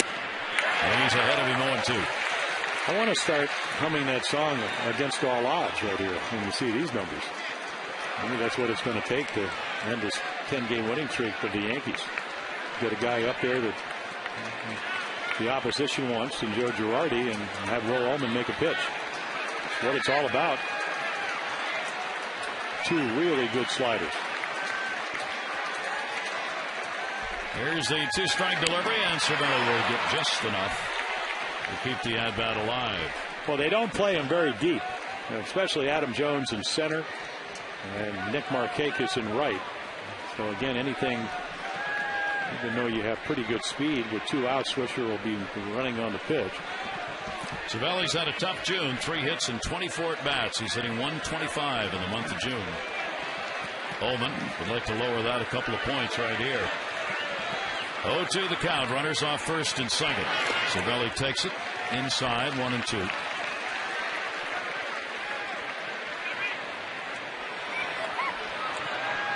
Orioles trying to grind one out here against the Yankees, getting that lead in that 6th inning.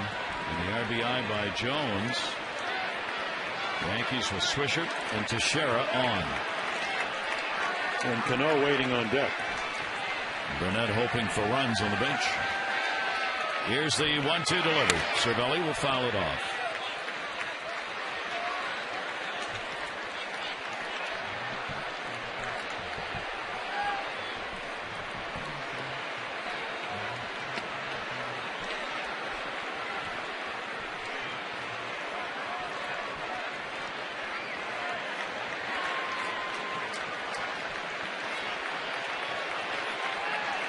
Pretty good battle engaged right here. 1 ball, 2 strike count. Cervelli again. Just enough. Well, he's got a very compact swing. And again, he doesn't hit a lot of home runs. I think his last one was in August of last year. That's not his intent.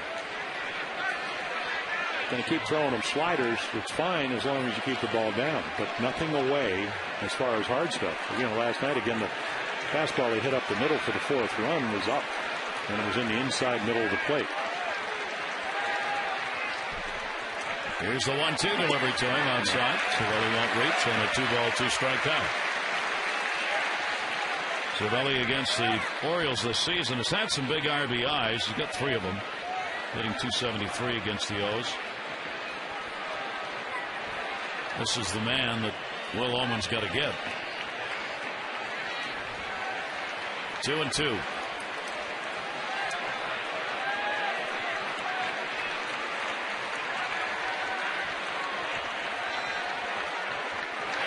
And he did. Ullman gets the strikeout, and 2 left on. 7th inning stretch time brought to you by Jack Daniels Tennessee Whiskey. Orioles have the lead in this one. Please drink responsibly.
Orioles, Williamsburg. Celebrate the world we share. Real good ball game here to wrap up this 3-game set as the Orioles have the lead and an opportunity to break that 10-game win streak. And, of course, for the Major League debut for the young 24-year-old Arrieta, gave him a chance to win it. Well, not only that, I thought he really pitched well. I mean, he got a couple balls. They had 4 extra base hits, but he really pitched under control. I think we saw why they thought he was the 16th guy on their draft list, even though he won the 5th round, because his stuff's pretty special. Pitched under control. He used all his pitches. It's tough. Against the Yankees, and he did not have the problem with the one area that was troublesome in the minors, and that's the walks. Exactly. There were 4, but 2 of them were intentional. And then on the other hand, you're seeing the Orioles. They got 15 hits on Tuesday, 10 last night. Tonight they're getting the big hit. They have the lead. And the big question is, will they be able to hold it and stop this 10-game winning streak that the Yankees have over them this year? And the Yankees obviously have made a lot of comebacks on the season, and the Orioles have been so long since they've had a chance to have a save and use the bullpen properly. We'll see how it goes. Kevin Russo will stay in the ball game and play at third base. So A.J. Burnett on the mound. This will probably be it for him. And the Orioles have a 4-3 lead, bottom half of the 7th inning. Yeah, he's been pretty efficient with his pitches. And, again, it seems like he's been all over the place. But, again, only 86 pitches. So, not bad. Pretty good number. Corey Patterson, top of the order. Patterson, a slow roller to second base. Cano, 5 hopper. Patterson with a 1 for 4 in the ball game. 1 away here in the 7th. And now time for our Cabot Woodstain's legendary performance. It was on this date, 1972. Hank Aaron passed Willie Mays for second place on the all-time home run list. It was a grand slam for his 649th career hit. Hank, very active in charitable work. He and his wife, they have their own foundation that does a lot of great work for kids. Here's Tejada. And the slider's a strike on the outside corner. Tejada double. 1 for 2, hit by a pitch and scored. The Orioles got 2 in the first inning. A Wigginton sac fly and a Jones single.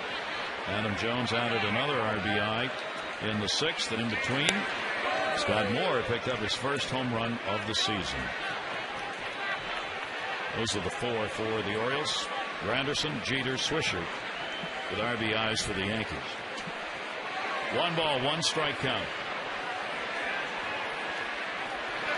And Burnett got it in left field. Timms coming and makes the catch.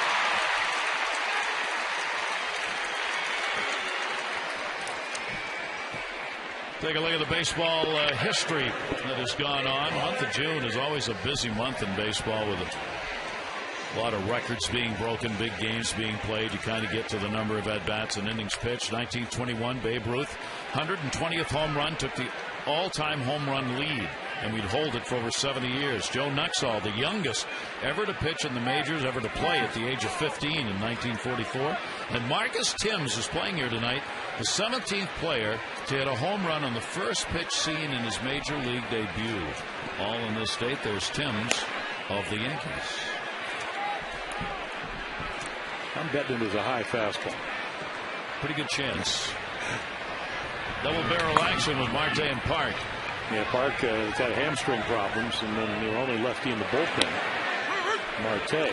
Last year's Phil Koch now with the Tigers as Granderson came over. Austin Jackson, who's having a marvelous rookie year for the Tigers, over to play for Jim Leyland. 1 ball, 1 strike count, and Nick Markakis, 2 down, no one on, 7th inning. Burnett's pitch up the middle. Nick's got a base hit. Well, Markakis now has a 4-game hit streak. His first hit of the ball game, 2 down. You've probably seen more curveballs unless you're taking batting practice on a curveball machine tonight. It's just been a steady diet, and he finally finds one he can hit back up the middle. Any runs here obviously vital in the ball game either way. Ty Wigginton 0 for 2 and a sacrifice fly. Going to be another night where an opposing starter goes deep into the ball game against the Orioles. Those numbers are 13th. Yes, it would be the 14th. 14th time an opposing starter's had a quality start. Well, actually, he's given up 4 runs. So that streak breaks. But he's able to, and I think that A.J. is saying, you know what, if I can get Wigington out in some kind of haste, I'm going to pitch the 8th inning and give myself a chance to win another game. Only 94 thrown. Ty Wigginton with 2 down, 0-1. Markakis back.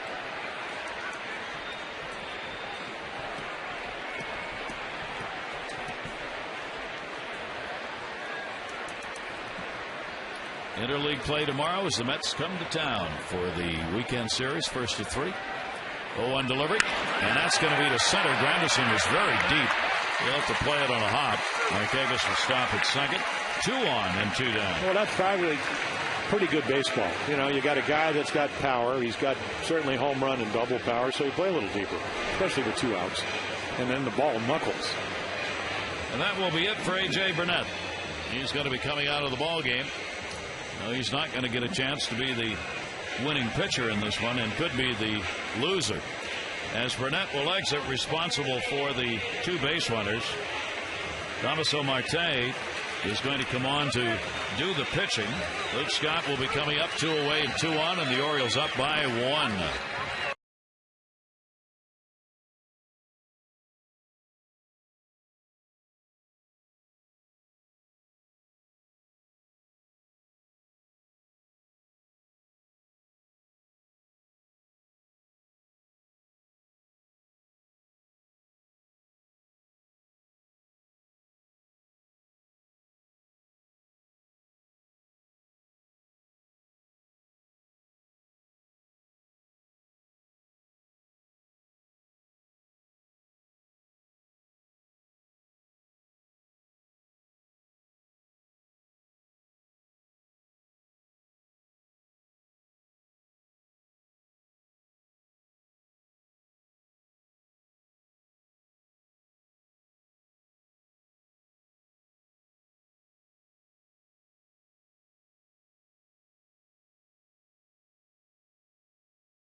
Once when he left and once when he hit it out.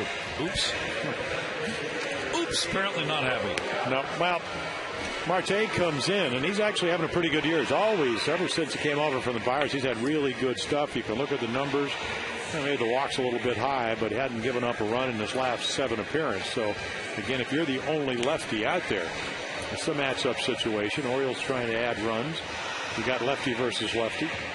Of course, the big out last night is Luke Scott striking out with the bases loaded against Sabathia, with a chance for the Orioles to take the lead. This will be Marte's 3rd game against the Orioles. He's only worked 2/3 of an inning this year. 2 outs, hasn't given up anything. And everybody said, everybody said you have to have more than one lefty out there, but if you have righties that can get left-handed batters out, then it really doesn't matter. Scott is 1 for 8 off Marte. Runners on at first and second base and 2 down. Orioles up by 1. And a chance for a 2-out RBI, which they've been picking up a few of lately. They've upped their average to 217 as a team with 2 down and runners in scoring position. And the breaking ball will come inside, ball 1. With a 1-run ball game here in the 7th. Big potential runs. Markakis at second, Wigginton at first, both picked up singles. And now Marte trying to get Scott. He's trying to do the same to him. Popped up, third base, foul territory.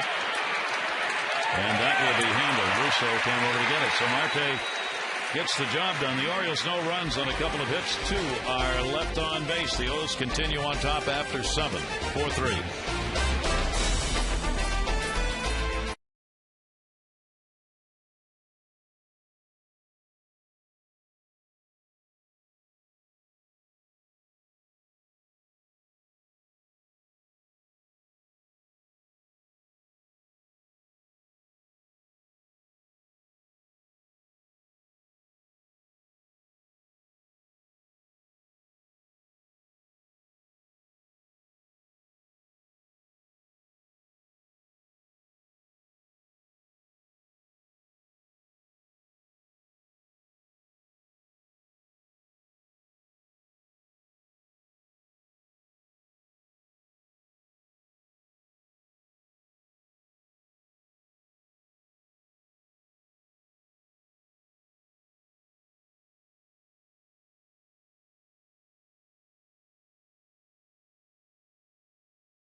pitches to get that pitch right there to get Savelli, who really battled him after a couple of walks to Swisher and Teixeira.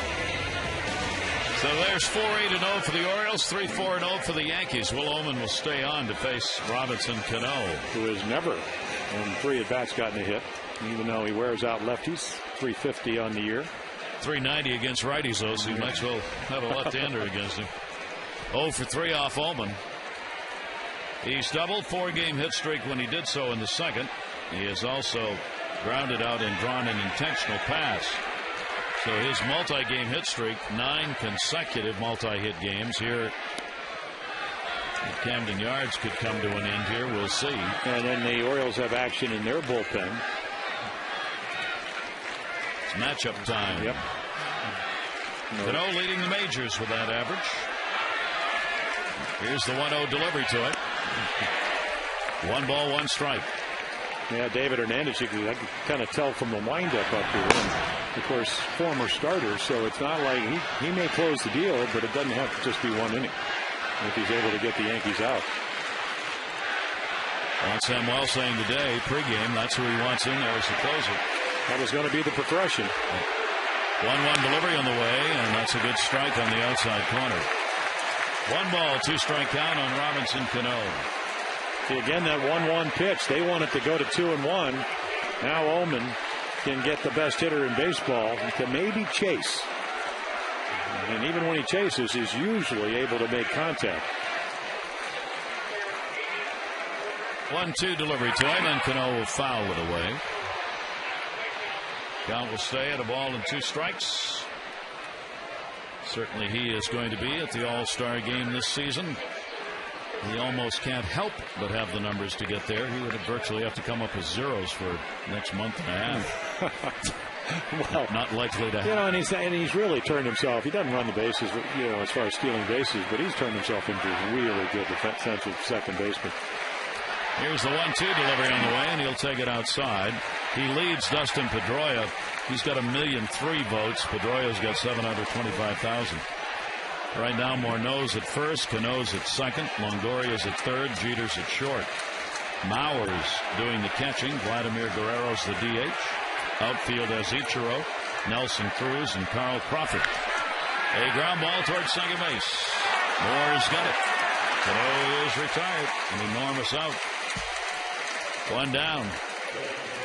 Time to text in your vote for the AT&T Player of the Game. Arrieta with a tremendous performance. 6 innings, 3 runs on 4 hits. Moore with a home run. Picking that solo shot up in the 5th inning, his first of the year. And a big night. Adam Jones, 2 RBIs, double, single, 2 for 3. Text in your vote A, B, or C to 51862.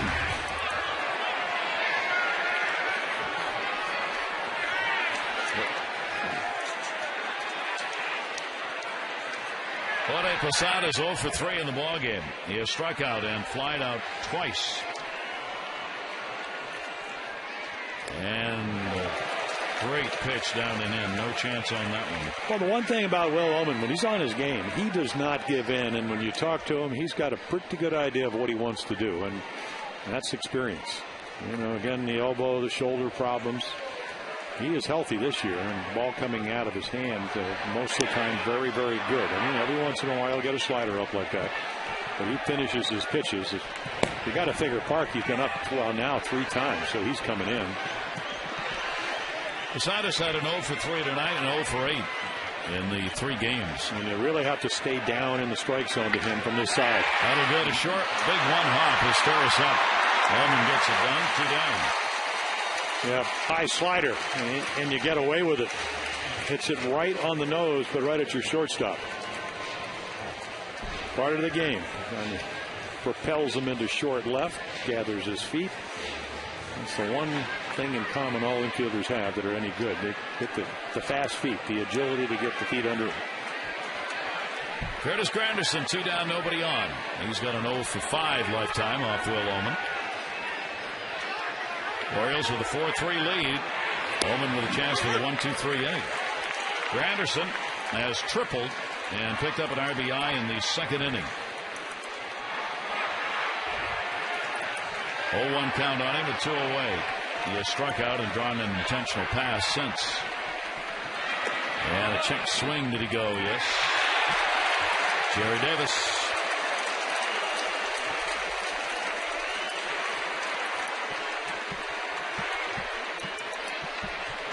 And a 2-strike count. Granderson against the lefties, 227.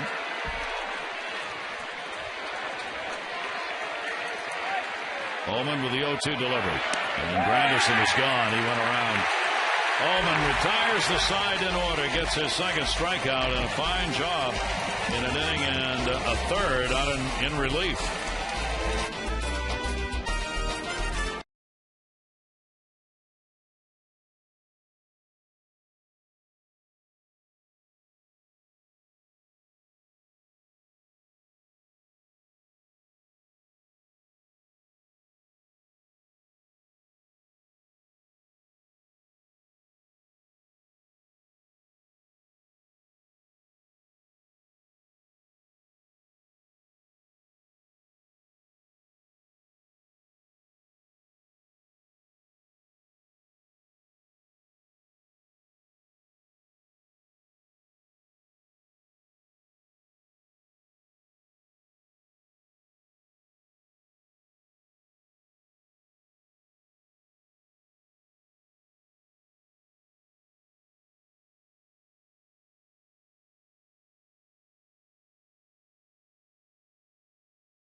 Against the Mets, Jeremy Guthrie on the mound against R.A. Dickey. Our coverage on MASN HD begins at 6:30 with O's Expert, presented by your local Ford dealer, followed by game coverage at 7. All the access you need right here on MASN. One of the things you have to do with interleague play, of course, if you're a pitcher, is take some BP. Now, most pitchers don't have to be asked twice to do that. They're generally more than willing. So today, the Orioles pitchers were out getting ready for the weekend series. Yeah. I saw Guthrie. I said, so, a little oblique. Is it better as we look at Chan Ho Park? He said, yeah, but I got a blister on my left hand. From hitting? From hitting. I go, why do you waste your time? Ferguson can hit. Millwood says he can't hit, but he was in the National League so long, so he probably knows how to bunt. But the rest of the guys just don't get hurt. Get the guy over when you get the opportunity. At the end of the day, you're going to look better than Daniel Cabrera looked, because he was the worst-looking hitter in the history of the game. So there it is. Get some more runs this inning and worry about when you get to San Francisco and San Diego. Here's Chan Ho Park on to do the pitching for the Yankees as we go to the bottom half of the 8th inning. Jones, Wieters, and Moore are due up. Chan Ho Park delivers to Jones, and it is in there for a strike. Park 1-1. This is the 11th game. 15 in the 3rd innings is all that he's worked. Touched up for a .318 opponent batting average against him on the year. Adam Jones takes it inside. Jones 2 RBIs, double and a single. Yeah, we saw him in the spring, and he was so good.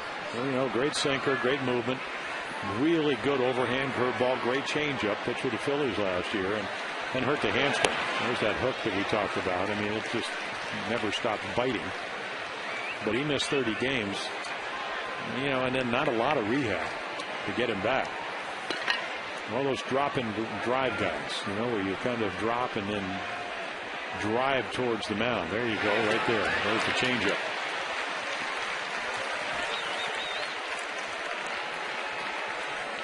Jones retired. Park gets a strikeout. Former starting pitcher out of Korea.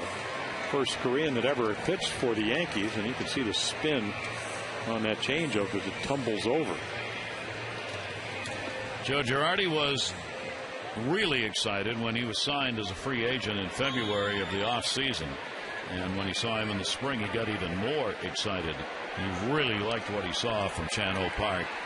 as a setup guy to be used, and is very happy to have him back off the DL. Pitch is going to be taken away for a ball. Wieters has struck out, flied out, popped out. But nice chance to extend a 3-game hit streak. Can you imagine, though, having this kind of windup and hurting your right hamstring, pushing off like that? You know, it's not like you're a tall and fall guy. That's for the taller guys like myself. You can't. Yeah, I mean, you still use your back leg, but I mean, this is where you get all your power. You're always talking hitting about loading up, getting on your backside, and getting through the ball. Well, that's what pitchers do. Watch him just use that right leg. I mean, this is boom right there. Wieters over the top. Little foul ball off it right at the plate, and a 1-ball, 2-strike count. And another great changeup. I have it listed as a splitter. It went down like a split finger. He's been hit since coming back, 4 relief appearances. He's given up 3 runs, 6 hits, and 5 1/3 innings. 1-2 delivery. Wieters, that one again bounces at his feet. Cervelli's in there doing the catching. Chad Moeller came out when all of the pinch hitting was taking place. 2-ball, 2-strike count on Wieters. Orioles trying to win a 1-run ball game at the moment anyway. I'd love to get some more put up here in the bottom half of the 8th inning. And Wieters will be strikeout victim number 2. 2 down. Couple of Ks. Vote for your favorite O's for the 210 All-Star game at Orioles.com and win the Orioles VIP Experience All-Star Sweepstakes. There'll be 1 lucky winner, 4 tickets to an upcoming game with parking, on-field access for BP, meet and greet with the O's All-Stars, and a personalized All-Star game batting practice jersey. Visit Orioles.com/All-Star for details. 2 down. That'll be taken away by Moore, who had a home run in this one. There are your leaders. Morneau, Cano, Longoria, Jeter, Mauer, Guerrero, Ichiro, Nelson Cruz of Texas, and Kyle Crawford of Tampa Bay, the outfielders. Right now, a lot of voting still to go on, of course. 1-0 pitch down the line, and no play made. Russo sliding.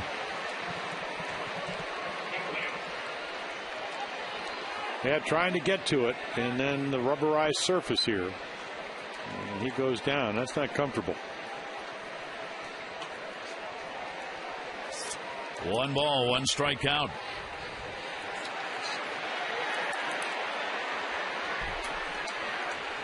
Moore with his first home run of the season. He'll pop that one up. Third base. Russo a little easier play. He's got it. So we go to the 9th inning. The Orioles with a chance to end this win streak of the Yankees against them. Due up, Timms, Moeller, Jeter.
Grab your bag. It's on. 9th inning, 4 4-3. The Orioles on top. 3 outs away from putting one away. Kenny Singleton. His daughter sitting next to him watching. Angelica, this is Kenny's birthday today. He's 39 again. Yeah, just like you were yesterday. And again. Happy birthday. Yeah, Kenny. many happy more Got birthdays. 2 daughters with him tonight there in the booth watching the game. His wife's on hand as well. So David, First chance. yeah, for number 1. I mean, he's been really good. 1 run in 6 1/3 inning out of the bullpen. And you can see the season record. Most of that as a starter. So again, coming in, fastball hitter, fastball pitcher, even though he does have a breaking ball to go with it. Marcus Timms first to right. That'll be Markakis backing up. And he's got room. 1 away in the 9th. Updating you on our AT&T Player of the Game voting so far. Arietta's on top. You still can cast your ballot. A, B, or C. 51862. Results on the O's Extra post-game show. So now the Orioles, a lot of 2 outs away. Breaking the 10-game losing streak. The first win for Jake. First save for David Hernandez. Never had one in the minors. Never had a shot at it in the minors. That was a starter. Here's Kevin Russo. Russo batting in the 9 spot first time. Well, he really does. I mean, the one thing about David, number 1, throughout starting, he was always better from the stretch. For whatever the numbers, I mean, they were under 200, the batting average. The 0-1 delivery on the way, and that'll be taken for a strike by Russo. And he's got a power arm. You can see it right there, 95, now 96. Hernandez getting the closing job. This is exactly the way Juan Samuel had hoped this game would go, as he's been able to work the bullpen as he had set it up, which hasn't happened very often. That will just miss outside, and a 1-ball, 2-strike count. 98. I never saw that as a starter. And a good delivery. Don't have to worry about pacing yourself in this role. David Hernandez looking for the second out here. Here's the 1-2 delivery, and it's away. Well, you think about closing, it's pretty black and white. Normally, you've got to get 3 outs. Sometimes you have a 1-run lead, which is the case tonight, which that's the toughest save. Sometimes David you Hernandez, have 2 or 3-run lead. Hernandez out of the stretch, opponents 182, 272 when he's in the windup. And now he's overthrown the last 2 or 3 pitches. And that's, of course, just imagine, you've never done this. You come out of the bullpen, adrenaline's really flowing. And you can see him just trying to get the breathing straightened out. 3-ball, 2-strike count. Jeter waiting on deck. 3-2 delivery is up high and lefty. Wow. So the walk surrendered will bring Jeter up, and the top of the order for the Yankees. Well, Kevin Russo, he's just trying to get on, and anytime you get behind in the count and end up walking, you've had a good at bat. Jeter's 1 for 6 lifetime off the new Oriole closer for the moment. Jeter has a double and an RBI. He has walked, flied out, and grounded out. Well, and what happens because of the large influx of Yankee fans, you have now brought the Yankee fans into the game. They were pretty quiet tonight. 1 away. Jeter hits into a lot of double plays. Fastball blown by him that time. Strike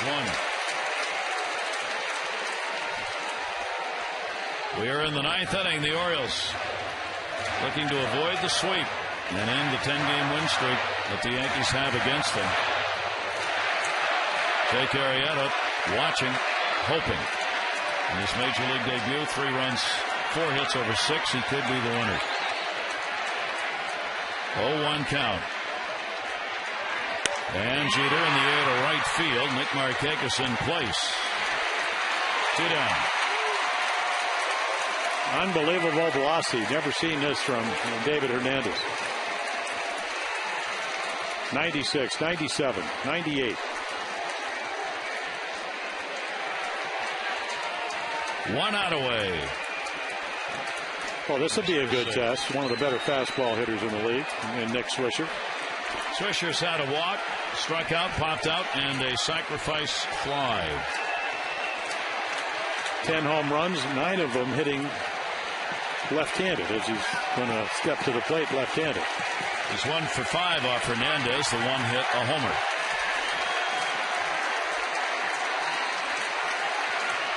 Russo at first base. And the problem with Nick is you have to throw him strikes. You know, as aggressive and the type of personality he have, the one thing he's always brought to the table, I mean, it started in the Oakland organization, makes you throw the ball over. Juan Samuel after his second win as manager. Swisher, 1-0 delivery to him.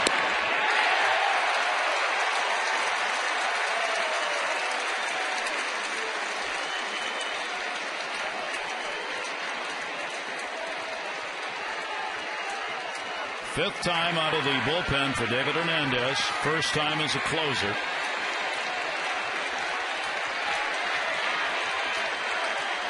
One delivery. Swisher, 1-2. Well, that's what 97 does. You swing at pitches because you know, and even if you're a disciplined hitter, you better get the bat going. And right there, you very rarely ever see Nick Swisher swing at the ball that far out of the zone.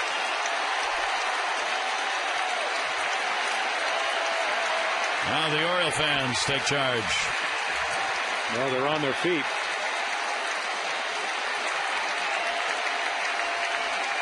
One ball, 2 strike count to Swisher. Grounded towards the hole. Hernandez over. Orioles win it. This one goes to the O's in the books. And Hernandez gets his first save ever, minor or major league. And the Orioles avoid the sweep by the Yankees with an exciting 4-3 win. And Arrieta is 1-0 at the major league level. Juan Samuel picking up victory number 2. Jones with a couple of RBIs in the ball game. 4-8-0 for the O's, 3-4-0 for the Yankees.